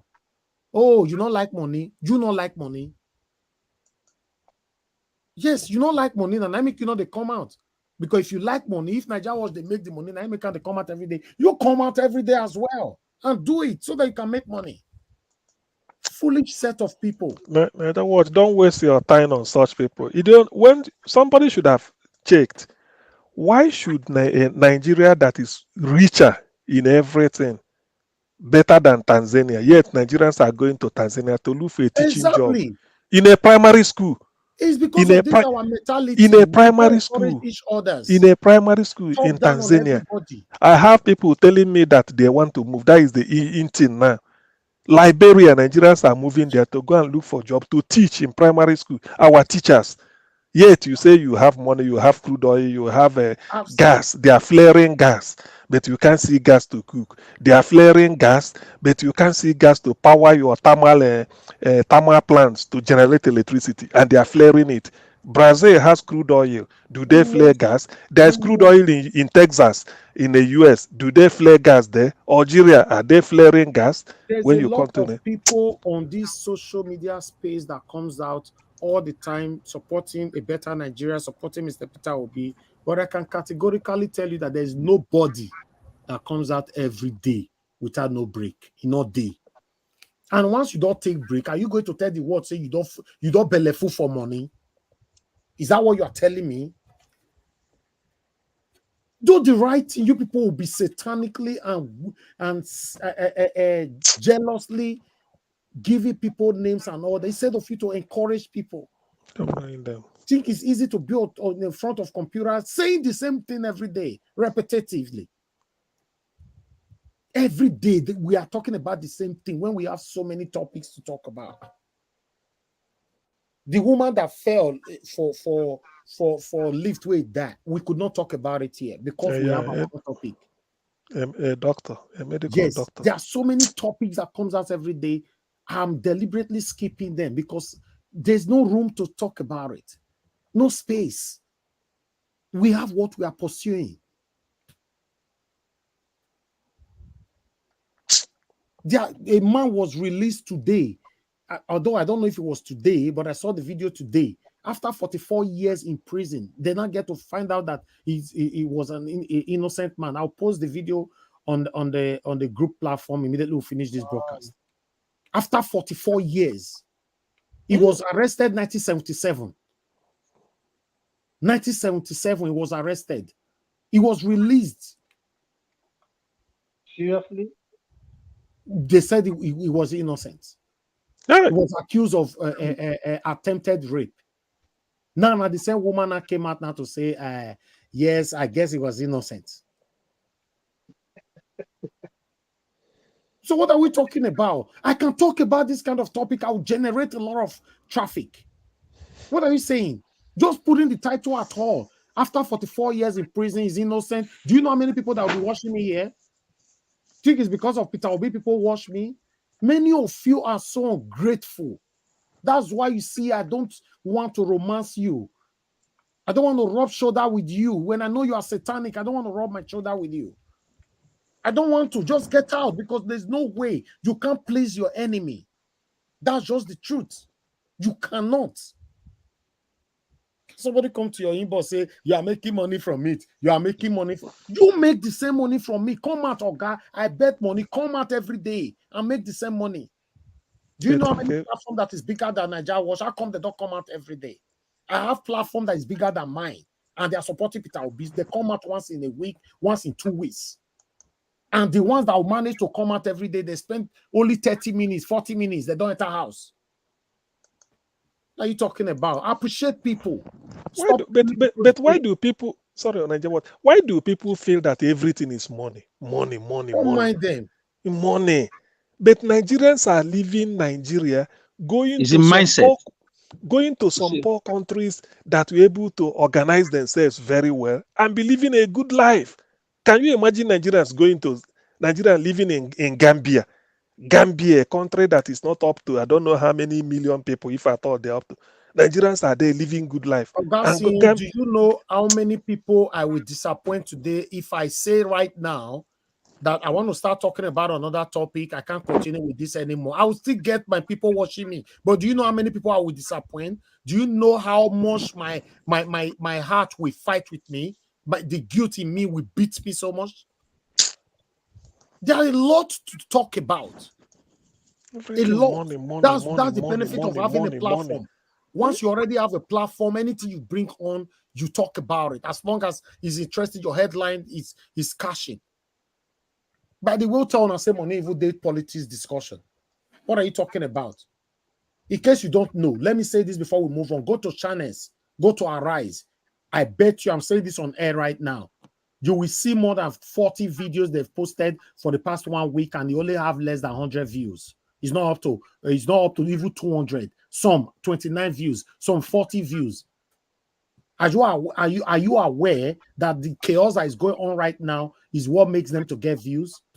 Normally, in a real sense, there's no views or anything that attract politics. Go there right now. As I'm talking to you right now, go there. Or if you want me to put it on screen right now, start showing you. Show you their videos. And these are a platform that have Arise have more than 3 million. Channels, subscribers. Encourage people rather than saying rubbish. Then I'll say, I manage you. Despite I'm still the one practicing or telling people let's manage each other, but you can't manage a satanic person. They are satanic. They are satanic. They are looking a way to bring you down. You can't manage them. Thank you very much, Chris Leo Geriaki. You know, let me put a channel here. Let me quickly show you guys what I'm trying to say here. 1 minute before we move on. Because, yes, sometimes you don't let these people know what we are talking about. That's why you see I like to bring news from another platform, you know, to cement it. Having a third party makes a lot of sense. You know, let me bring what I'm trying to let you guys know. Then you will know what I'm talking about now. Let me bring it here. Now, this is channels. Let me do channels because they have lots of subscribers. Just watch your screen right now. You're going to see it right now. Then you know what I'm talking about. This is channels. Now, we have channels here. Let me make it big so you can see what I'm saying. I'm talking about right here. Okay, now, watch this now. Did you see this? Can you people see this? Yes. Okay, let's see all the videos here. This one have 112 views. This one has 60 views. 60 views. You don't go find 60 views for Nigeria Watch platform. This one person will get 3 million. Now this one has 79. This one has 60. And 1 hour ago they post them. 1 hour ago. This one have 800, 112. Now this one will get to. Then let's go to 3 days. Let's go to 3 days for you guys to know. Because normally 3 days is enough for your videos to balance, for all the views to stabilize. You know, if you don't understand social media, I'm going to teach you. You know, this one, let me go to 3 days. Okay, this one is 3 days. Look 3 days, 2,000 views, 800 views, 6,000 views, 800 views, 3,000, 500 views, 9,000. The biggest year now in all of them I'm looking here now is 35,000. Look, all this video 3 days ago. If we have to continue to watch things for the last 3 months, I'm telling you, channels have videos more than 300 or more than 2,000 on their platform that has been in their platform for the past 3 months that have 20 views, 40 views. Please don't push us to be showing you what we are showing you. You know, when we talk, they'll say, no, He's talking as already. You make the money. Make the money. Let everybody be encouraged. Come, in fact, you come and help me here. Come and do it here. Come and do this work. So Nigerians, to be honest, we discourage ourselves a lot. We discourage ourselves a lot. That's why, because if I have to show my own platform now, people will say now, now make me go to the biggest. In case you don't know, let me tell you how many subscribers Channels TV have. Look, Channels TV have let me show you. They have 2.8 million subscribers. Look at it here. I don't know if you guys are seeing it there. Yes, I can. 2.81. Why Arise? I have about 600. What are you talking about? Now you say na tree where you go to pluck money. Yeah, making money for me. I'm making money for me. Many of you are calculating your head. Why is it Nigerians are so much everything like money, that. money? Like that. So they don't like my progress. Many of them. Many people don't want to give me the credit because they believe that, oh, he's doing it for himself. He's making money from it. And that's the painful part of it. But even if you're making money, that should be something for joy. We should be jubilating. They feel that money is not everything. Normally, I suppose make money from it. It's a blessing for me to make money from it. You cannot expect me to study film and media for 4 years in university, then you'll be working in vain. Then it's you that is wishing me that I will labor in vain in Jesus' name. Amen. Yes, if you are wishing me to labor in vain, you will labor in vain. Whoever that is behind that, in Jesus' name. So doing this for Peter Obi, we are doing it for ourselves. I want Nigeria to be better in my time. I know my blessing will come in a different way by this consecration, by this dedication, my consistency. It's not what I can see right now. You they say money, now money price they make for, and still, as Nigeria big, over 200 million citizens, no single platform that can come out every day. Find out where it is. We should encourage ourselves to do more. It's very, very important. I don't need Peter Obi to come and encourage me. If Oga CM say, Nigeria, well, thank you so much for all you are doing here, it means a lot to me. If Virginia Francis say, thank you so much, Black Panther say, thank you so much, all my people here. Because some of you will be there, enemy of progress. I don't know what even pushed me to this. Yes, the dilapidation of Nigeria. Now everything scatter my head right now. Now make me drive everywhere. So you can call Alex on the WhatsApp. You can call him, right? Yes, I can. Yeah. Even when he called in earlier on, his network was still bad. The network is affecting him everywhere. Meanwhile, let's move on. Let me hear from others. Madarita is still with us. Wonderful. Madarita, I'll come back to you. Let me hear from Mother Patricia. Mother Patricia, are you available to speak? Yes, I am, Mr. Evans. Thank you very much, ma'am. Thank you. Good One thing evening, I'm supposed to understand, Mother Patricia, they always give time for everybody to talk for this platform. Even when she's first, she will your day there. I want to thank you, madam, for that. Thank you very much. Thank you. Thank you. Thank you. Thank you. And thank everybody for their brilliant submission. It's been hot here today. It's been really, a lot of justice has been done to the topic today. But before I go further, let me just also appreciate our darling mother here, Mommy, mother of all, Mommy Diaspora. Good evening. And of course, all the people on the comment section, thank you for all that you do, and also all those that have also given. Yes, whatever you have given will go a long way. We appreciate and do love you. Thank you so much. God bless you. Yes, a lot of things has been said, but I think I still have one or two things that I can contribute to the topic today. If I say I'm not disappointed, that would be, in fact, I don't even find another better word to use over this lady, Ngozi. Honestly, I mean, it's, but that just goes to spell out that it's not all that glitters that is gold. It's not all that glitters that is gold. honor comes. You have what they call honor from men and honor from God. And what she has is honor from men. She don't have honor from God. Why do I say so? Because you see, yes, she bought competence, she bought capacity, but she lacked character.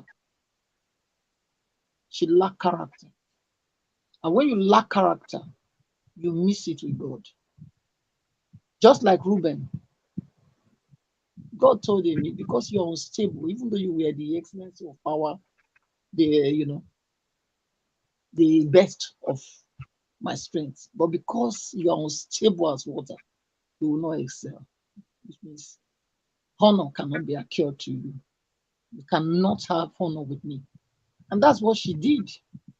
Sorry to say, but that's what she did.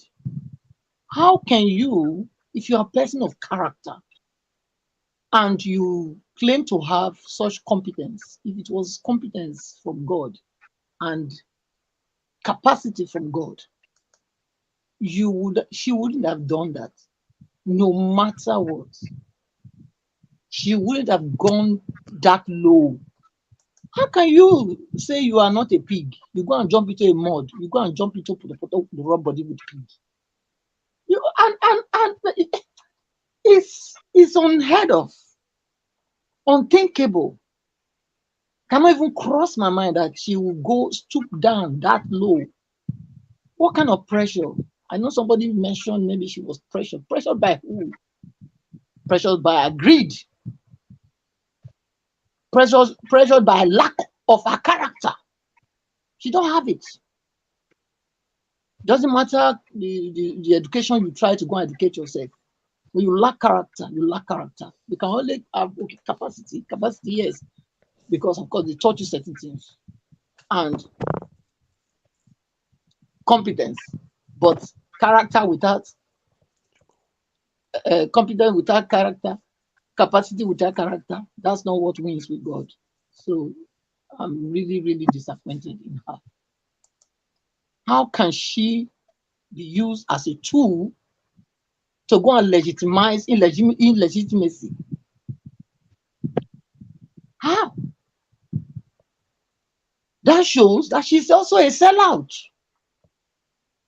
She is. Irrespective of what so-called good she claimed she was going to bring. Are you supposed to be looking for investors? As they say, now good thing they sell itself. Now good thing they sell itself. If you put your house in order, investors will come to you. You don't need to go look for them. The fact that she's saying she's going to bring them, that shows that she's also a failure. Sorry to say. And in fact, I'm not missing my word. I mean, she's a failure. She's a failure, big one. What is that? If your heart is not hot, look, when I was a child, nobody went to bring all the Indians that were coming to Nigeria to work. Nobody went to bring all the Europeans that were coming to work in Nigeria. They were the one coming by themselves. Because why? Nigeria had something to give to them. They were in need of something from Nigeria. So why you make yourself like a beggar, make yourself like people without competence, people without vision? Of course, you'll be going about looking for what shadows, and in your plight of going to look for them to bring them, you will bring wrong ones. That's what you bring. So I'm highly disappointed in her. But again, when push comes to shove, their true colors will show. And that's what we are seeing. It's not about the pretense. A lot of people pretend. But when it comes to the decision point, where you see the true success, and those posing as a success, but actually they are failures. When they reach that divided line, that decision point, you will know them. And that's what she has proven. She's a failure. Big one. And I'm not apologetic about that. I mean it. She's a failure, big time. Because if she wasn't a failure, how can you stoop that low? No matter what threats. Now, once person they buy, they buy twice.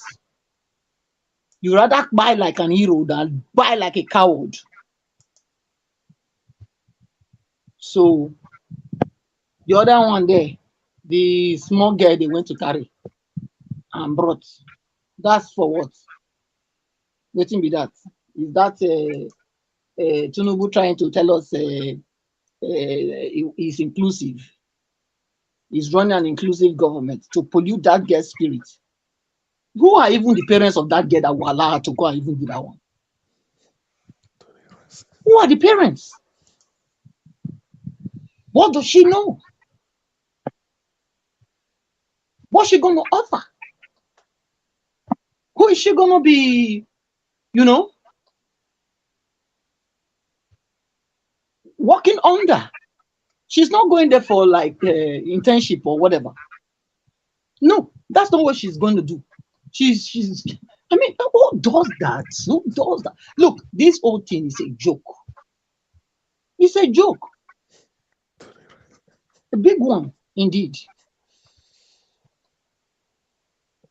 And it's high time Nigerians better wake up to know that this is not something that they should be, holding with levity anymore. They are supposed to know now. The judiciary, I'm wondering what they are still waiting for. What they are waiting for, or are they being compromised? Or they've compromised themselves, so they're also ready now to. Anyway, whatever they do. Thank you.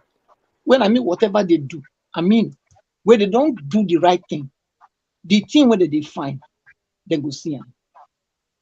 They go see them because nobody's backing down. Nobody will back down. We are not going to back down. We are not going to accept it. It doesn't matter how many people they bring to try and legitimize illegitimacy. The Constitution is the Constitution. The Constitution is a law. And in every law, when you break the law, then the law, this amount of the law should fall on you. That's what it should be. Nobody should be above the law. Nobody. And Tinubu should not be above the law. Should not be. All the crime he committed against Nigerians. And they look at their Akpabio. I feel sorry for you. I feel sorry for you. You have the gods to laugh on Nigerians. Let the poor breathe. And after one week or 10 days after, you are sharing money. You pull back your statements. You are all a bunch of disgrace. A bunch of disgrace. Shameless, wicked, evil, demonic. You don't get now stone 90 for my heart. Stone 90 for my heart. Stone. On my heart be. No love. Wicked satanic people. Nigerians are suffering. You are sharing money. May God visit you people with the same way you people have met, with all the evil that you people have meted on Nigerians. May God visit every one of you with that same evil. I rest here. Thank you. Thank you very much. Thank you, Mother Patricia. God bless you. All right. I guess everybody on the panel don't talk. Okay, Philip Kings is with us as well. Okay, before I pass it back, because Mother Rita, I want to call you now. Philip Kings, thank you very much, sir, for joining us. Before that, Philip Kings, please hold on. I have Tony Africa on the phone. Tony Africa, thank you very much for calling in, sir. Good evening to you. Please talk to us. You have 2 minutes. Oh, Tony Africa, your line don't call to, unfortunately. Nigeria, please, can I use the 2 minutes, please? Okay. No. Hold on. You don't call back. Tony Africa, are you there? Yeah, good evening, sir. Good evening, everybody. Thank you very much. Please go ahead. Can you hear my voice, sir? Yes, go ahead, sir. Thank you very much. Please, that God will not really wait for that God, because this for they are just playing us game will not be small thing. They don't they make us they go crazy. That they are delaying the judgment day for the tribunal, and then meanwhile, this useless guy they call Tinubu will not get head, the bastard man will not get head. Then they go there appoint them Kiyamo and other thief food soldiers. We cannot wait any longer. Just as the last speaker says, that is it's just too much. It's just too much. So he's bringing out those terrorists into his so-called team, and then meanwhile we're waiting for the judiciary. They didn't wait for the judiciary to complete see the process before swearing in, and then the second now is shaky, and then now he's appointing bad people, no thieves. Saying that Shomole will be, she will be a member, and Akpabio that didn't participate in the primaries. Is that what you think that somebody can come and regulate? So the best we can do is to separate the country, sir, into various portions, peacefully. Thank you. Thank you very much, sir. I can feel the pain. Mr. Jawad, please, can I continue from there, yes, just for 3 minutes? Yeah, go ahead. Yes, Mr. Tony, you are right. And I want to thank you for converting Mr. Tony. He used to be a strong supporter of Tinubu at a time. This is why it's not good sometimes to throw away the bad water and the baby. Mr. Tony, welcome to paradise. Now you are born again politically. We welcome you officially to the house. So who be baby now? Who be bad water? Who be baby? I don't know. I leave that logomaki for Mr. Tony. He's coming. Yeah, he's coming around. Yes, Mr. Tony, I'm so happy. I was overgasted and flabbergasted hearing that from you, calling Tinubu all those names. So I'm very happy that you are still part of us. You are our brother. We may not agree sometimes. We are one. So let me try and round up my thought before the cyber bully and the cyber, titans come on my network again. It's very obvious that people are monitoring me. I know that already. Gentlemen and ladies, just to round up on Edo State matter, Edo State is a business grant. Edo State has never had a government since 1999, since the days of Colonel Gbemudia and the days of Folonsho and Bruce Ali. We've never had it. What we have is a bunch of businessmen from the days of Lucky Benedion, the days of Oshomole, and the days of Osumbo, and right now Obaseki and Philip Shaibu. It's just a shame that a state that produced Anthony Enaro demand and moved the motion for Nigeria's independence, a state that served as the entry point of the first Europeans that came into Nigeria through Gelegele seaports. They came as explorers, the Portuguese, led by Avaro. So for me, it's just a shame. We are too big for this kind of embarrassment. It's a political embarrassment, economic embarrassment, educational embarrassment, agricultural embarrassment, developmental embarrassment. We have to find a solution to it. Yes, I feel flattered when people say I should run for office. Yes, if called upon, I will. But I'm very happy to contribute my own quota here at this level. And, people like Gravo Sharp and William Wilberforce were not governors. And Martin Luther King Jr. was not a governor, and he did well, to change the course of history. So I'm not shying away. But when the time comes, I will definitely do the needful. But for now, Edo State is just being run by a cartel. And I hope we can break that circle this time around. As for Akpabio, for me, when you look at them, you just know these are overblown. Looking at their body, their body physiology, you will just know that these guys don't read. They don't care about the economy. They just came to make money. What is happening in Edo State is what is happening in Abuja at the Senate level. It's just to make money. Spend $200,000, get $1.5 million in 4 years. That's all they do. Spend $1 million, get $8 million in 4 years. It's all they do. There is nothing more. None of them go there to look about how we can restructure Nigeria. Where is the word now? Restructuring. It has vanished from the mouth of APC. During election, you see them talking about different things. Look at, none of them declare emergency on, let's say, electricity or youth restiveness, unemployment, or educational, development. They don't care. They don't care about our youth or our young people who are languishing in different parts of the world.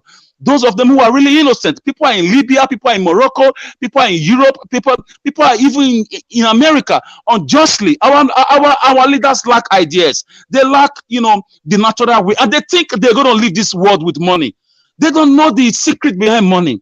Money is not really, money do not make you happy. Money is just a means to an end while you remain in this material world.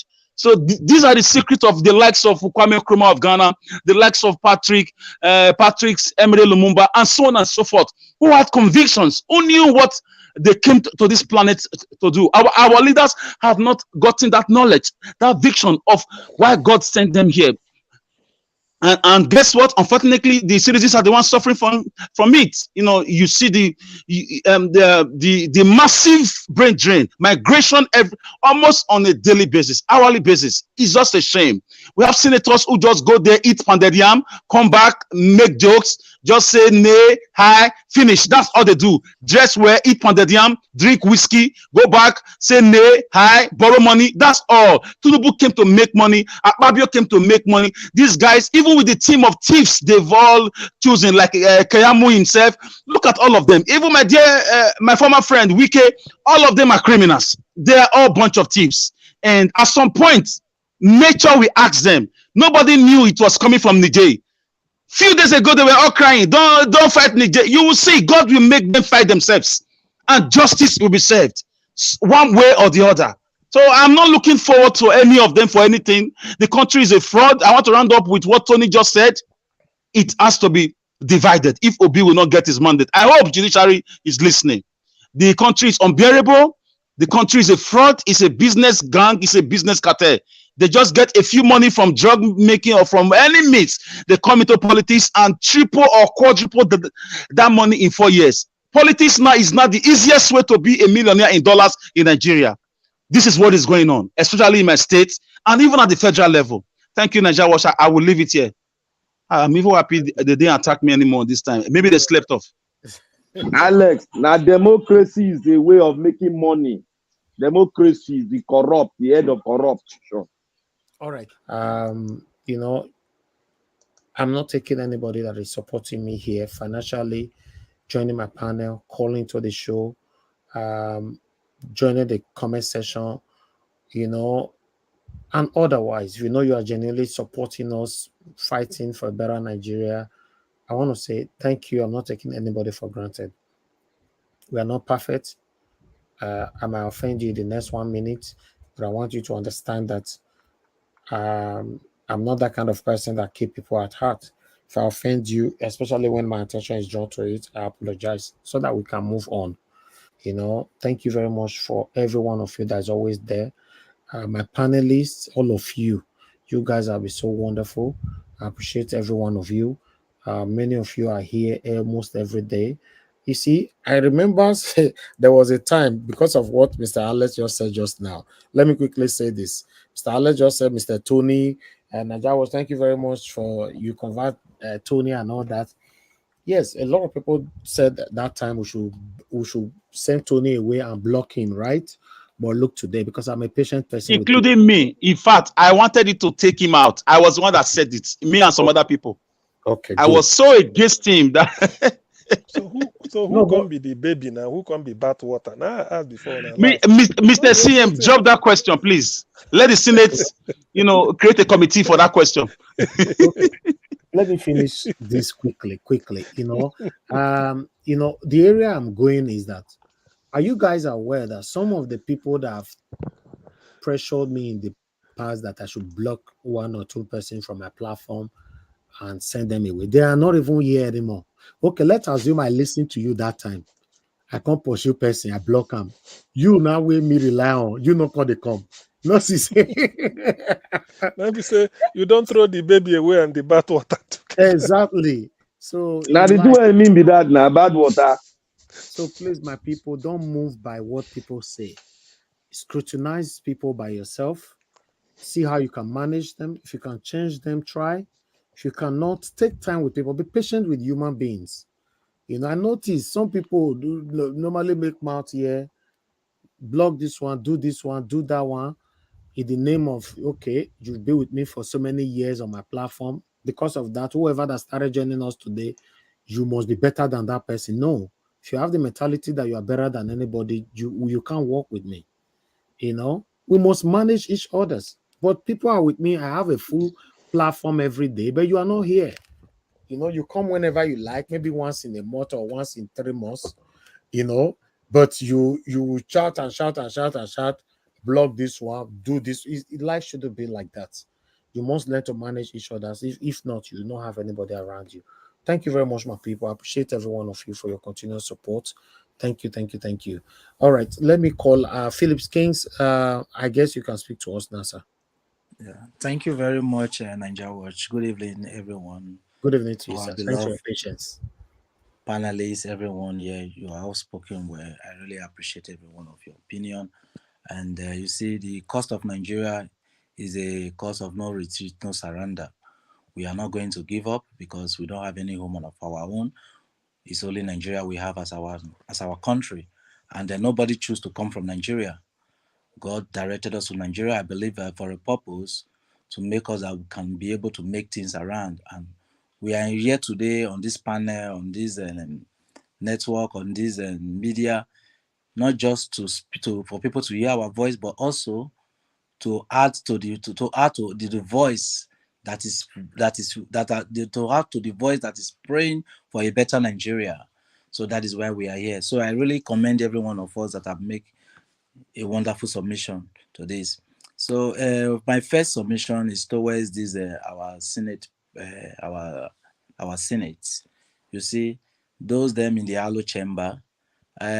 This what happened yesterday is an example of the kind of people we have who are governing us, who are ruling us as a leader in the country. This is exactly what they are doing behind the camera. You know, when they are in front of the camera, they will speak all sorts of languages, English, thinking they are for the people, thinking they are there to make laws. No, what they are there for is just for their pockets. They don't care about the people. They don't even care about the Nigerians who are suffering, who are dying on a daily basis. Those are in the Mediterranean Sea, those are in the desert. They don't care about them. They don't care about the kind of hunger that's in the land.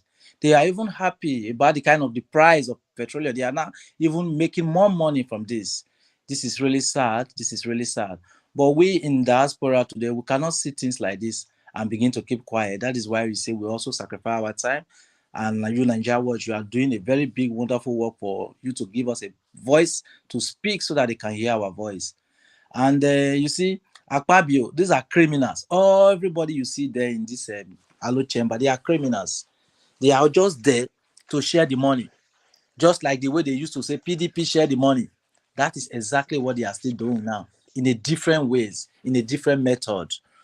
And what we need to do as a Nigeria, I believe that we must continue to scrutinize them. We must continue to boo them because they always listen to our voice. And I believe a day will come where the Nigerian youth will rise up against these people.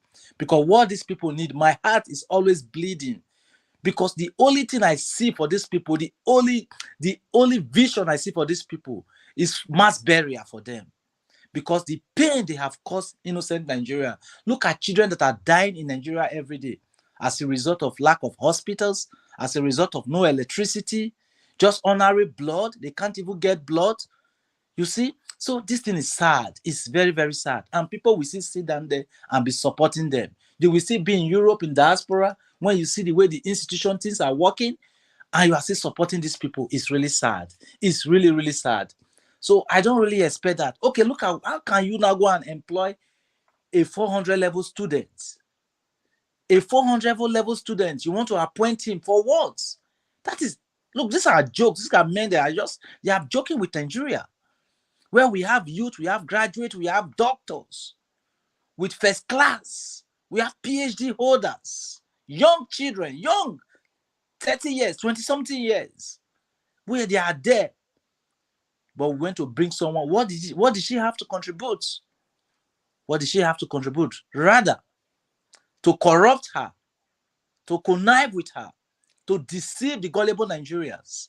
That look, we are here for the youths. The answer is no.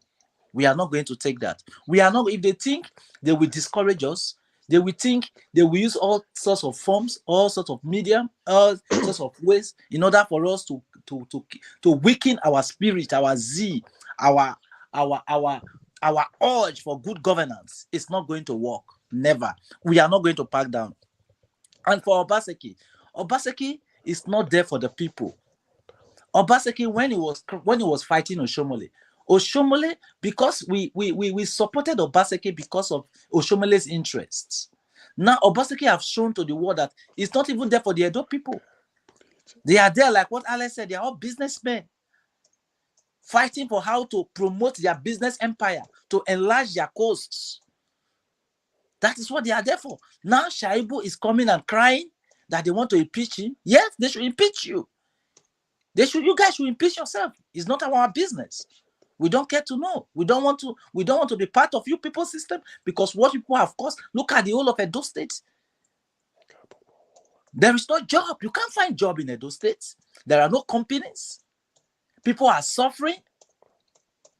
People are claiming people's land on a daily basis, oppressing people. Is that the kind of state we wish for Edo State? The answer is no. It's really sad. It's very, very sad. We must not allow this. Like I said before, there was a book I read. It said, I don't advise people because the wise don't need it, and the foolish will not take it. So that is why you see sometimes when you want to advise people, when you see people coming, trying to attack you, trying to say all sorts of words, look, why are you supporting this one? Do you know the intention? Because it's not there. All are the same. Everybody are not the same. Because here can Ngozi Okonjo-Iweala will now bring yourself so low when you know this government is not a legitimate government. This president that is here is not legitimate. It has violated the constitution and the law of the land. Still, you came to validate his mandate. This is a shame. These are the kind of people we look onto. These are the kind of people we look onto. It is time for us as a diaspora to begin to rise up against these people. It is time for us to have our own commission to set the affair of the country. What is happening in Niger today, you will think it's just the Nigerians. No. There are also diaspora forces who sees beyond what is happening, how their country is being used, being extracted, while the people are poor. That is why we are here. Every one of us that is here today, we fought very hard to stand in the position we are today. Even the citizens cannot even be in the kind of position we are. They are even jealous. They were surprised. You were not born here, but how come? Because we work hard, because we are strong people, because we can survive in any place. We have the spirit of adapt to any condition, no matter cold, hot, or warm. We are always there to strive. We are strong people, and that is what is keeping the country. Who is driving the Nigeria economy today is the diaspora. Because despite the pain they are inflicting on our people, and we are still doing our own quota to survive our people back home. This is sad. This is very, very sad. And these people who are there, they are very wicked. They don't care for us. We should not sympathize with any of them. No matter, look, they will only come because they have been affected. Then they will be speaking for the masses side, that they are speaking for the masses. They want democracy. They want this one. They want this one. All those ones are lies because they see themselves that they have been cheated. But when they are cheating the Nigerian masses, they don't care. Look at the way they were smiling in the Halo chamber. They were smiling.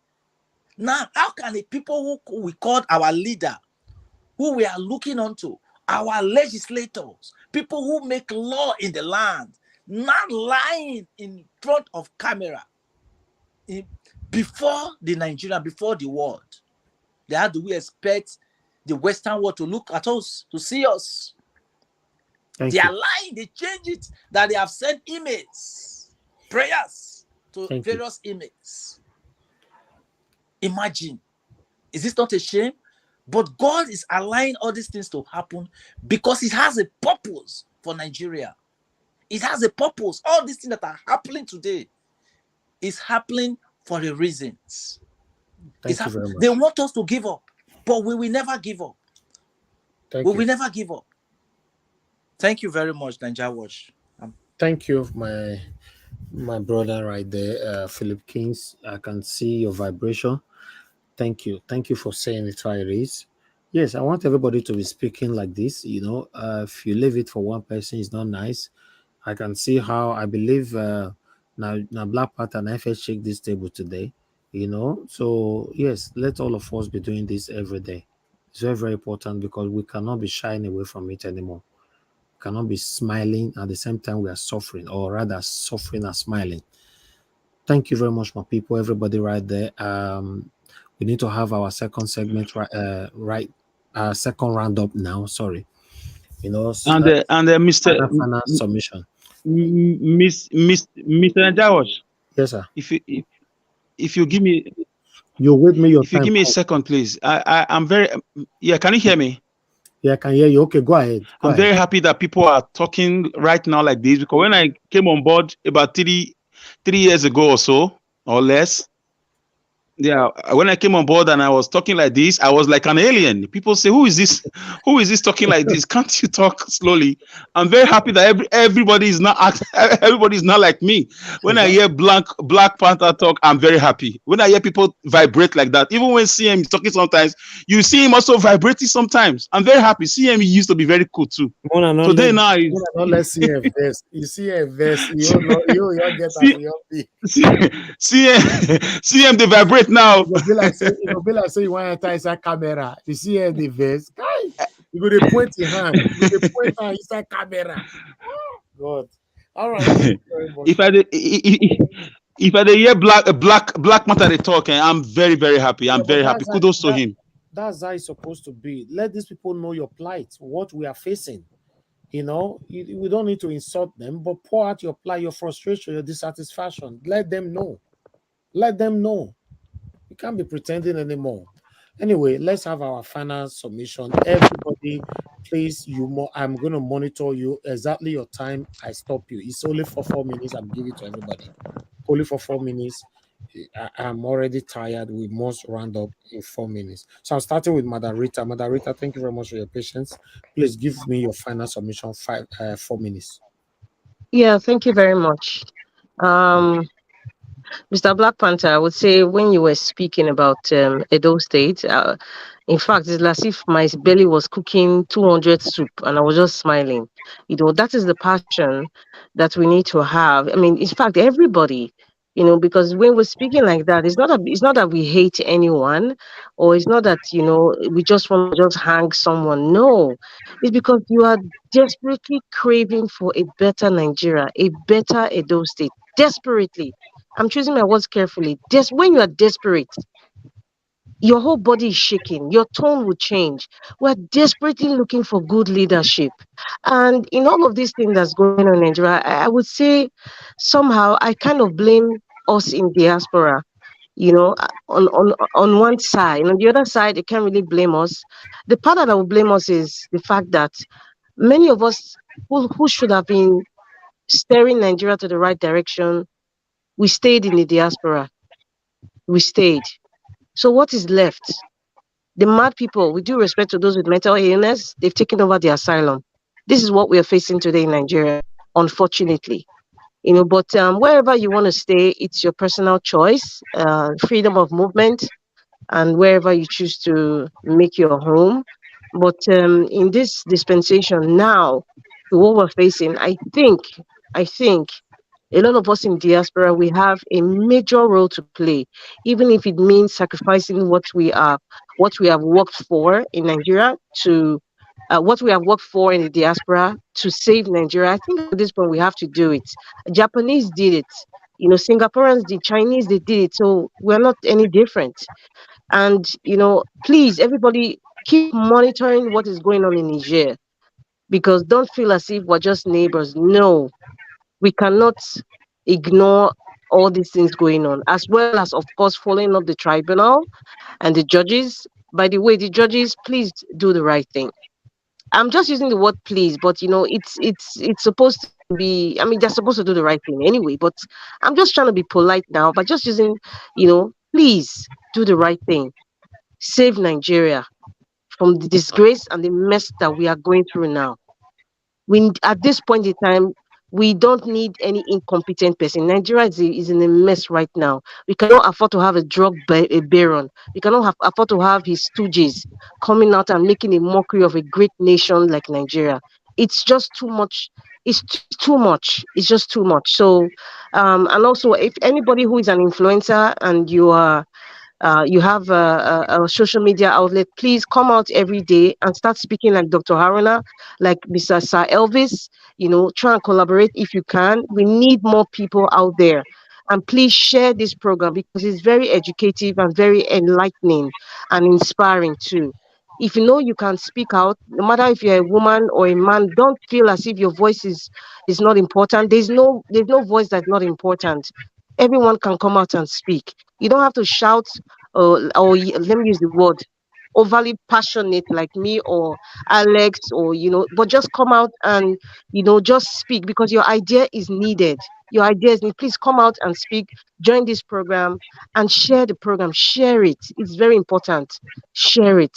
Thank you very much, Mr. Elvis, and God bless everyone.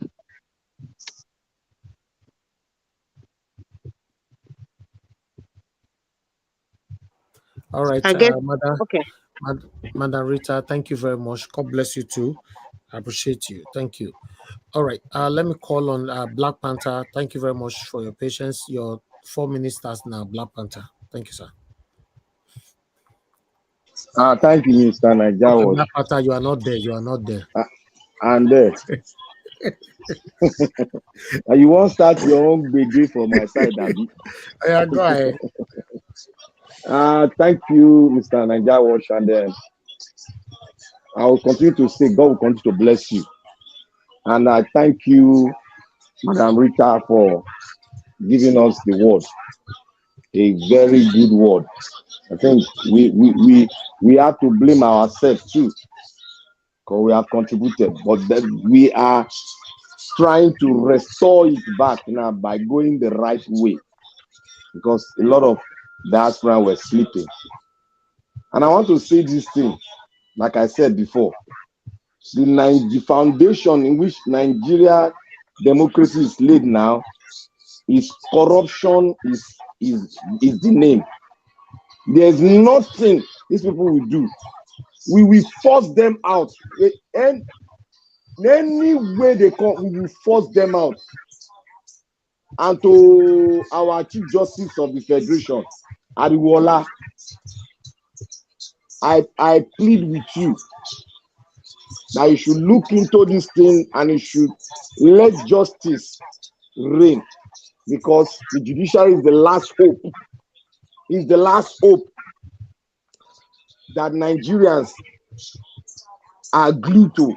And if that last hope is let loose, then we are telling us that Nigeria seems not to exist anymore. And I want to passionately, because that is my constituency, the Edo State constituency, I am going to prepare my dossier for all these, the musketeers that are roaming around Edo State looking for the great people of Edo State to devour. You will never devour any sons and daughters of Edo State anymore. This is the last straw. We are going to change the old status quo by force. By force. And we are going to bring in new person by force. If they have coconut head, we will break that coconut and put and use it as our footstool and work on it. It is mind blowing to see a state that is the heartbeat, a state that have produced great men that have controlled this nation, and we are here. Look at the state, look like a marketplace. You are entering Edo State, it's like Akpabio on left hand side, Akpabio on right hand side. How many jobs have they created? The only job that they created in Edo State is political hooligans and Akpabio all over the place.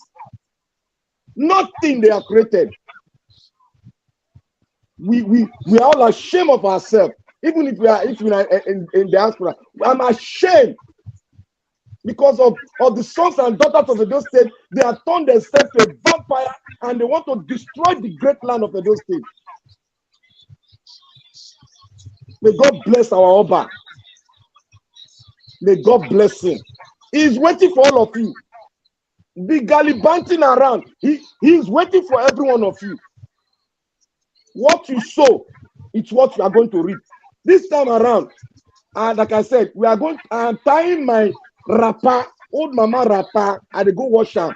My grandma I give me. I will tie it. I am ready for you people. If it's contribute money for the Edo State, we go contribute money.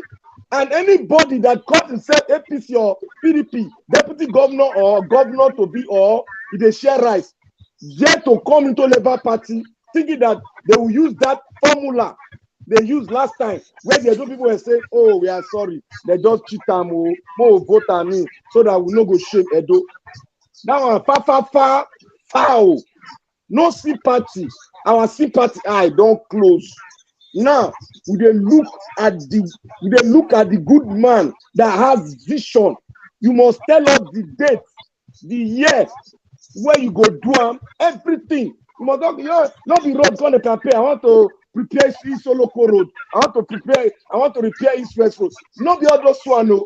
You go tell us where you go generate the money, how you go create the agricultural district well for the state.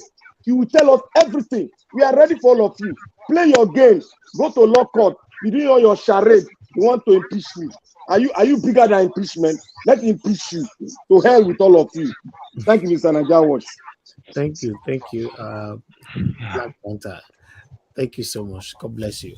Let me call on the next person quickly because we're already working with time now. So I'll go to Engineer Francis. Engineer Francis, thank you very much, sir. Vitus, you're going to be next after I have Engineer Francis. I'll come to you. Engineer Francis, 4 minutes, sir. Thank you very much. Let me appeal to you guys in the judiciary. Please do not let Nigeria down. Whatever you do, just do justice. Thank God that word justice is now part of your name. Live up to it. If you are Justice A, live up to Justice A. Anything short of justice, then your name is fake. Now, let me turn to these ECOWAS guys for 1 minute. You guys you have noticed what you did to Niger, but they are still ready to tough it out. Nothing coming in, but they are still there. Mr. Tinubu, before you guys hold that meeting tomorrow, show a sign of either neutrality or good gesture. Turn back on their lights before the meeting tomorrow. And if you guys want to really make that meeting very good, I will suggest, even if you have to do it by Zoom, get Macron on the Zoom screen too. And along with that, get a dissenting opinion. Get Giorgia Meloni, the Italian Prime Minister, get her on that Zoom too. So you can hear from the other side. I mean, there's no money coming into Niger, but they still persist. I believe what you guys are going to do is some sort of cleanup because you've seen what they did to Victoria Nuland, the U.S. Undersecretary of State that went there. And she was trying to remind them that the $100 million they get from the U.S. As aid will be cut off. They told him they told her they don't need that money. Take it. Let the U.S. take it and put you in a weight loss program. That tells you people that are determined and have a focus. They know where they are going. So if you want to enter into any negotiation or anything fruitful, please bring all sides together. These meetings that you guys are holding doesn't even have a proxy or somebody from their side that comes in that meeting, so you don't hear the dissenting voice. I wonder how you guys make it. But that decision process is funny. It's like sending names to the Senate to interview. They don't know whether they are interviewing a defense defense minister or education minister. You just bundle them up and they just go through screening to see about maybe whether they passed or didn't pass, but they don't even know where their area of specialization is. So they don't even know what position they are being in. I don't even know how Nigerians will overlook that part. That is the most important part. You cannot get a pilot to become a surgeon. But whatever it is, judiciary, don't disappoint 250 million Nigerians. We are much more than those few in Asaro. Thank you very much. Thank you, Engineer Francis. Thank you very much, sir, for your submission. God bless you. Okay, Vitus, sir, are you there? Okay. Yeah, I'm there. I'm here. Thank you very much, sir. Give us your final submission, 4 minutes. Okay, it is fair, Mr. Nanjawat. I'm very pleased for the opportunity given to us to air our views and our ideas. I want to start with Dr. Kunje, Dr. CM. I know he was very, very disappointed on Ukonjo's last step of meeting Tinubu. Likewise, I too. But I believe that maybe because she is working, I don't think she was forced. However, as I said earlier, maybe it was just a slip of tongue. She wasn't forced. I believe she might have been begged. This government, they have run out of ideas. Every of their economic plan they have put in place is not working. So they need somebody like Konjawala that will help them. They're begging, if you have ideas, please come and help us. I think that is what it's all about. And she has to go to say whatever she wants to say. And that was that. This is what I feel. Perhaps with the Niger team, with the Western world, with everything that is happening all around, she is working with the Western people. And they may want her to give an idea. Like, okay, you and do this. And she does it. Maybe pleading to her. And that's why I believe she was there. She may say she went there on her own. I don't think she would want to go there on her own. I don't believe that she would just come up with the idea, let me go and see this man, this man in Nigeria. No. It's not possible. I don't think she would do that. You understand me? I believe there are certain issues, there are certain people, there are certain that have lured her, not even lured, that have begged her, let me use that language, begged, that might have pleaded to have to go and see Tinubu. That is why she went. She went. They are out of idea. They have no idea. They have no clue. Every idea they have put on ground is not working. Even the palliative that they are putting is not working. Then that is for that. Also about Obaseki, that I didn't even touch the other time, and his deputy. For me, I felt that the deputy should be able to step down. And if there are other positions that they need to give him, to the federal, they will give him, but not since he has played a very major role with Obaseki. I don't think he should fight for that. Even if he's going to fight for that, he should discuss with the people what he's going to do. According to what one of you said here, that is it Panther or so, that what are you going to do from this time to this time, in black and white, before he could be allowed to manage a do life as a governor. That is if they want. Then I want to also go back on the Niger issue. There's not going to be war. There's not going to be war.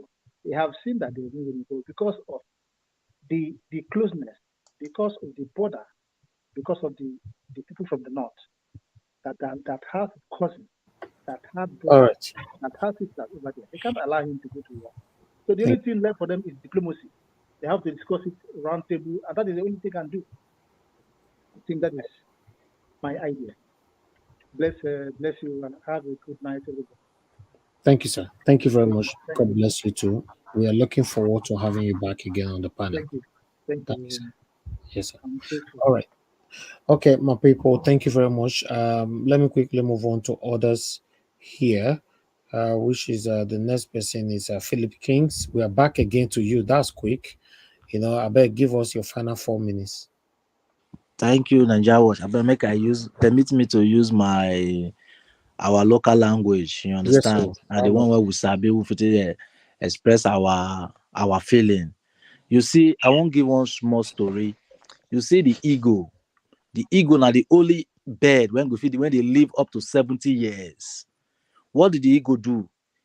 When time don't reach, when it don't reach like 30 something years, it go fly, it go mountain, go up, up, up. It go mountain, go where everything are only far, far, far away. When it reach there, it go stay there till it go change all the feathers when they body. New feather, it go bear with pain, with struggle, with everything, with perseverance. Then new feather go come. When the new feather come after many months, it go come fly down again, start a fresh life. Now in the ego till they live up to 70 years. You see, what we face for Nigeria today, Nigeria don't bear the Nigeria in diaspora. They have persevered. They have bear. Nigeria don't feel this pain. So this time when we did, so now time when it be say, the new feather won't come out when we want to enjoy. So we must not give up because people waiting at the expect now for Nigeria now, our mainstream media, where we the hear now say Akpabio and the house of the clerk must resign. They must resign because waiting they do so is treason because now that they call treason. The offense, the lie where they lie so is treason. Now that they break that English come. You understand? So now they committed treason against the Nigerian people. That they make mockery of the Nigerian people. After that they rob the Nigerian people right in front of camera. In fact, we go stone these people. We go stone them. We go begin to deboo them. If they expect say they go frustrate us where the diaspora say, look, we not go get our mandate. We not go get what we want. Better Nigeria for our people. We go tell them say that they make mistake because all of them will go sweep them out. A fresh Nigeria, the fresh ideas. We need people. Make we not they support all those criminals when we see them. All them how do they call them? Obaseki. How do they call them? Philip Shaibu. That one another demon. Now another demon. So if at all say they we need somebody from diaspora, we need somebody from Edos, from Esaland. You understand? Because why? We not feel allow these people alone, that they rule our destiny now. We not feel just come quiet, they relax, they celebrate them.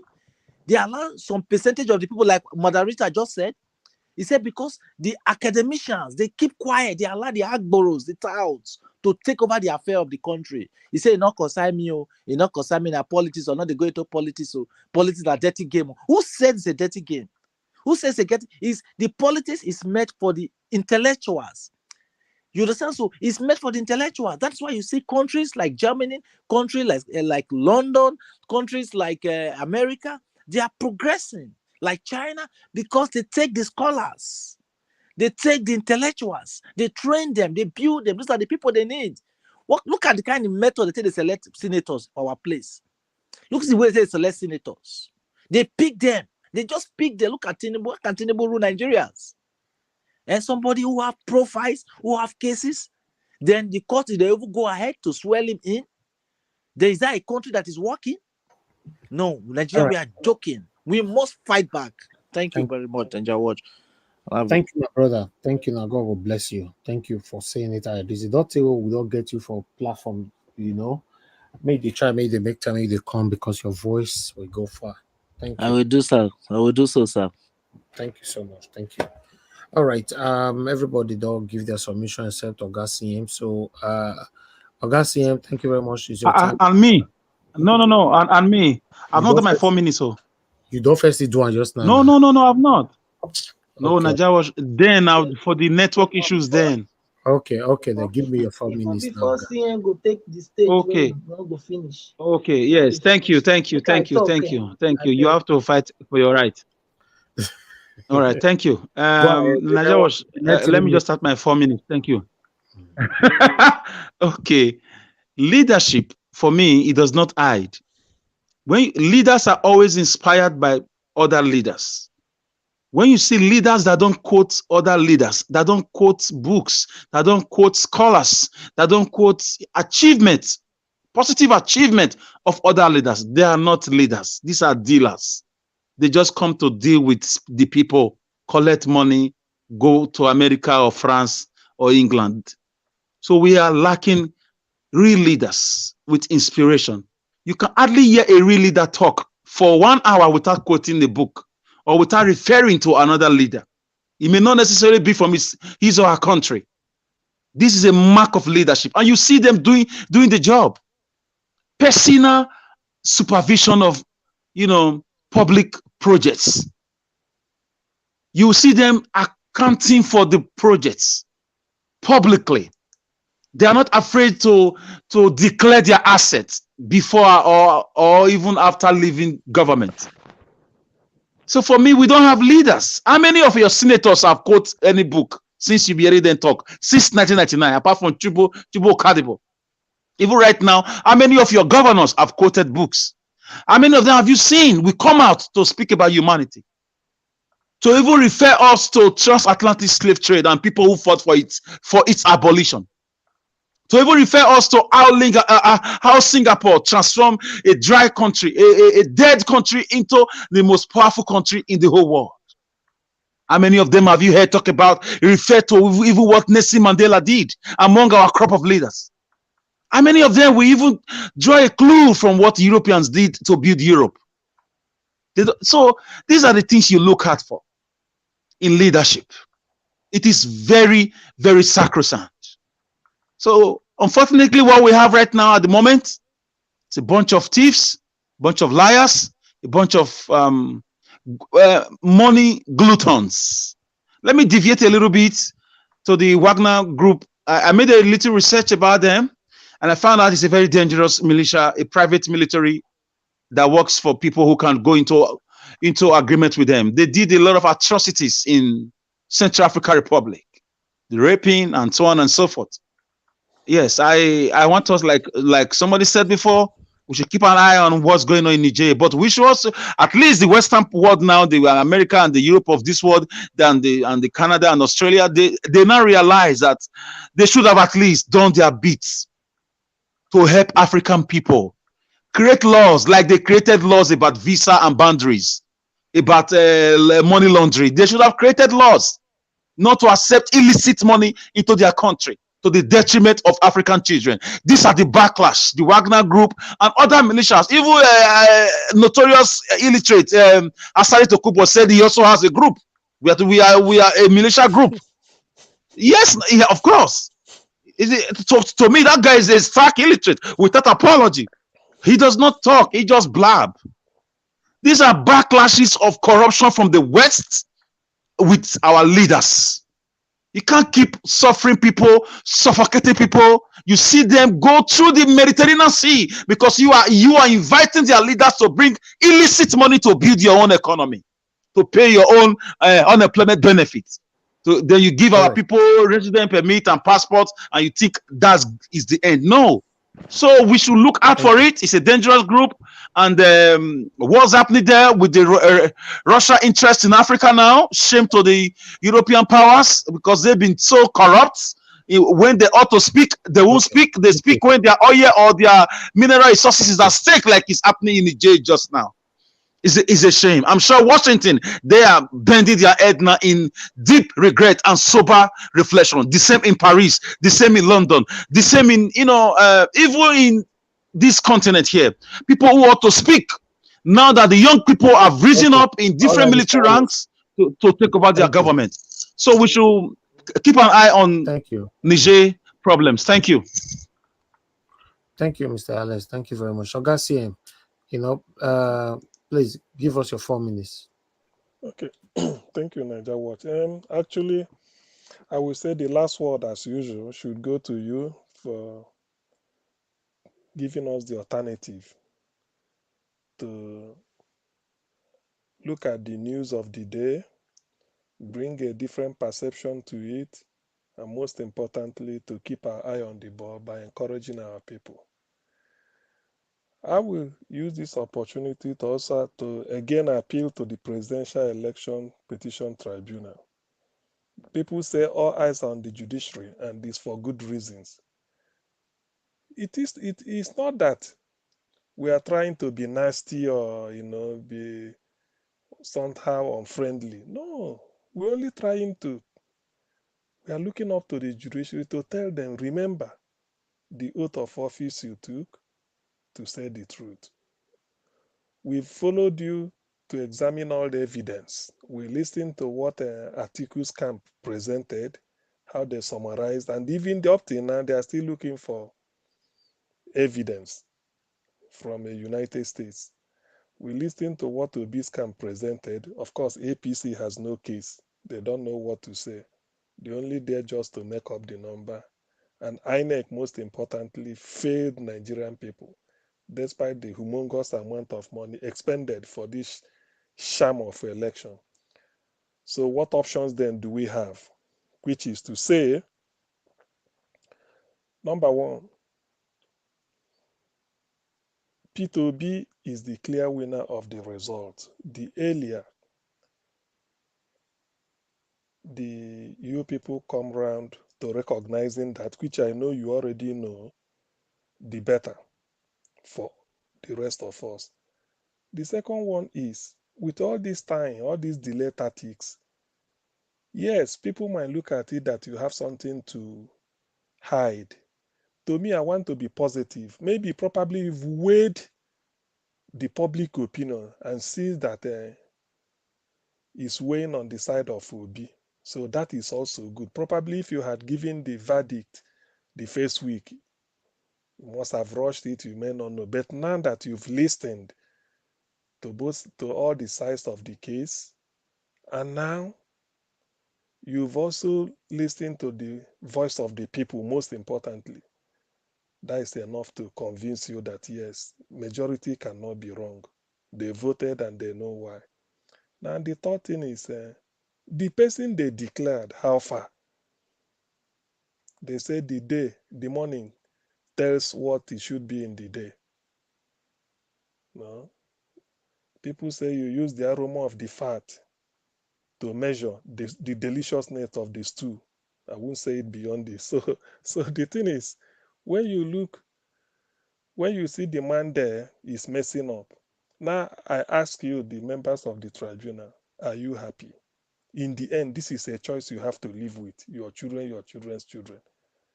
Those of you on the bench, you all have your certificates. I believe so. You all attended the university. The fact that somebody forged a certificate, is that not enough? Let's set aside the issue of you are doing a job. Are you happy for somebody who forged his certificates? In America, he did it. Even NYC, that ordinarily, if you don't want to serve, you are more than 30 years old, where at the time you graduated, you go and take the exemption. And that is it. Still, he forged it. The only Nigerian known to man that has both exemption certificate from NYC as well as discharge certificate. So members of the tribunal, are you happy to have this type of person as your president? The choice is yours. Do the right thing. You people are men of honor, I believe. So on my bended knees, please declare Obi the winner so that the journey to reform Nigeria will start. The world is laughing at us. ECOWAS, Niger is laughing at us. Niger, second poorest country in the world. Thank you. Thank you. Thank you, Augustin. And God bless you. Thank you. Mother Patricia, it looks like you wanted to say something earlier on. Okay. We need to move on then. You're not right there. I appreciate you all for your time with us today. We have come to the end of this broadcast. Thank you, my wonderful people, for always being there for me. I appreciate you all genuinely. Yes, together we'll have a new Nigeria. Judgment is pending right now. It could be anytime soon. Tomorrow is we're already today, Thursday now. So they're gonna be meeting with the Niger and all that, blah blah blah. They're having a meeting today, Thursday, right? To know what is going to happen. If they're going to end the war, if they are still going to continue. But for me, I'm focusing more on judiciary. So judiciary, hopefully, fingers crossed, next week, as we said before, we might get a feedback, final judgment on what happened. But I hope Peter Obi, by the special grace of God, the judiciary will do the right thing and declare Mr. Peter Obi the President of the Federal Republic of Nigeria. But if they think that they are scared of Tinubu, they cannot do that. They should be even more scared of the people. Thank you very much, my people. Now here we'll draw the curtain and go back to let me appreciate those of you that supported me today. Jaja, thank you very much.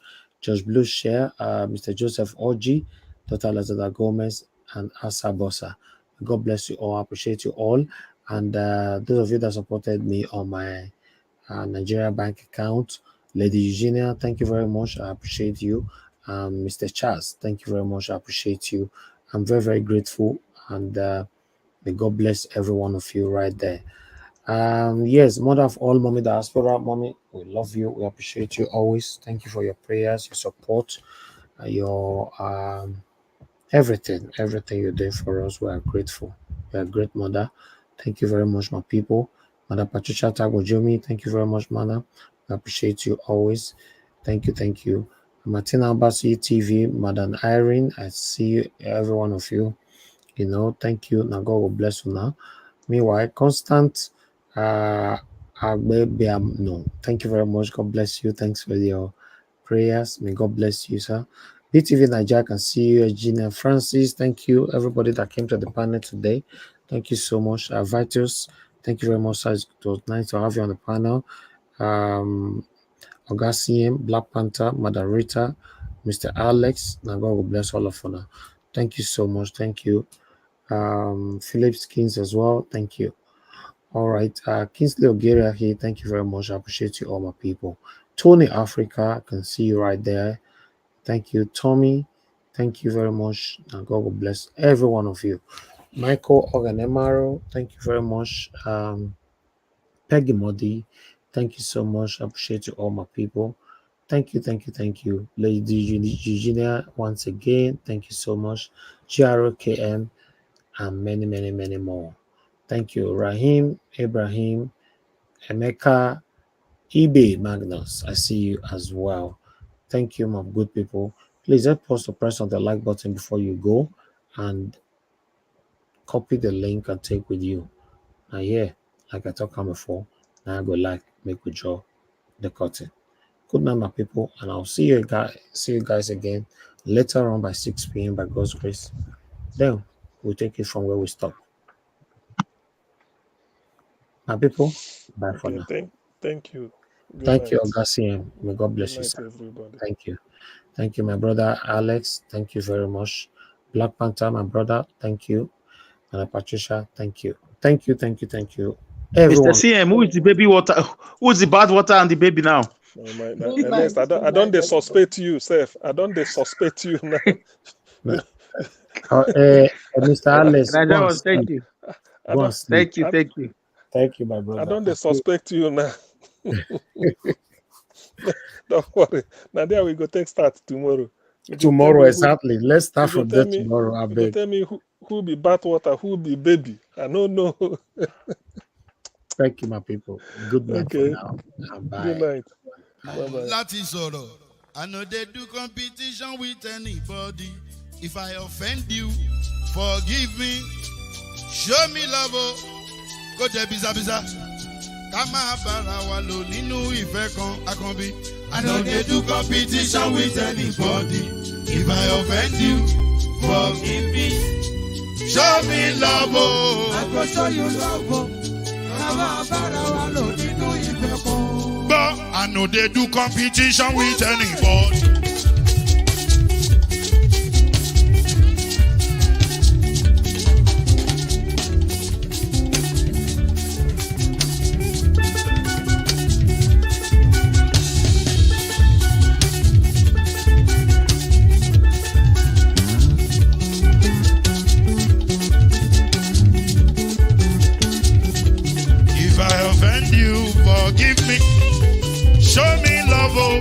go show you love it. Ká má bára wa lò nínú ìfẹ́ kan. I no dey do competition with anybody. If I offend you, forgive me. Show me love, oh. I go show you love, oh. Ká má bára wa lò nínú ìfẹ́ kan.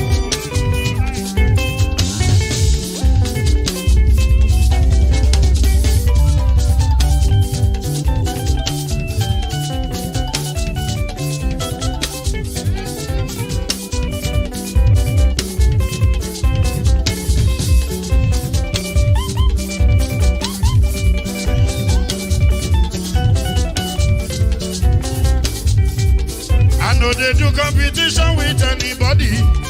If I offend you, forgive me. Oh, tó bá ti sanwó fún Ṣẹ́gun Nàbí o, ẹ fẹ́ jókù. Alákọ̀bí Ṣẹ́gun Nàbí. Alákọ̀bí Sábà Mẹ́la. Anybody? Anybody? Any bobo bobo bobo bobo. Anybody? Mo ló ń fọlú, ó gbà mí bó ṣe rí mi láti kíníṣí. Délé mo ló ń fọlú, ẹ jẹ́ ń sọ̀rọ̀. Délé o, délé o.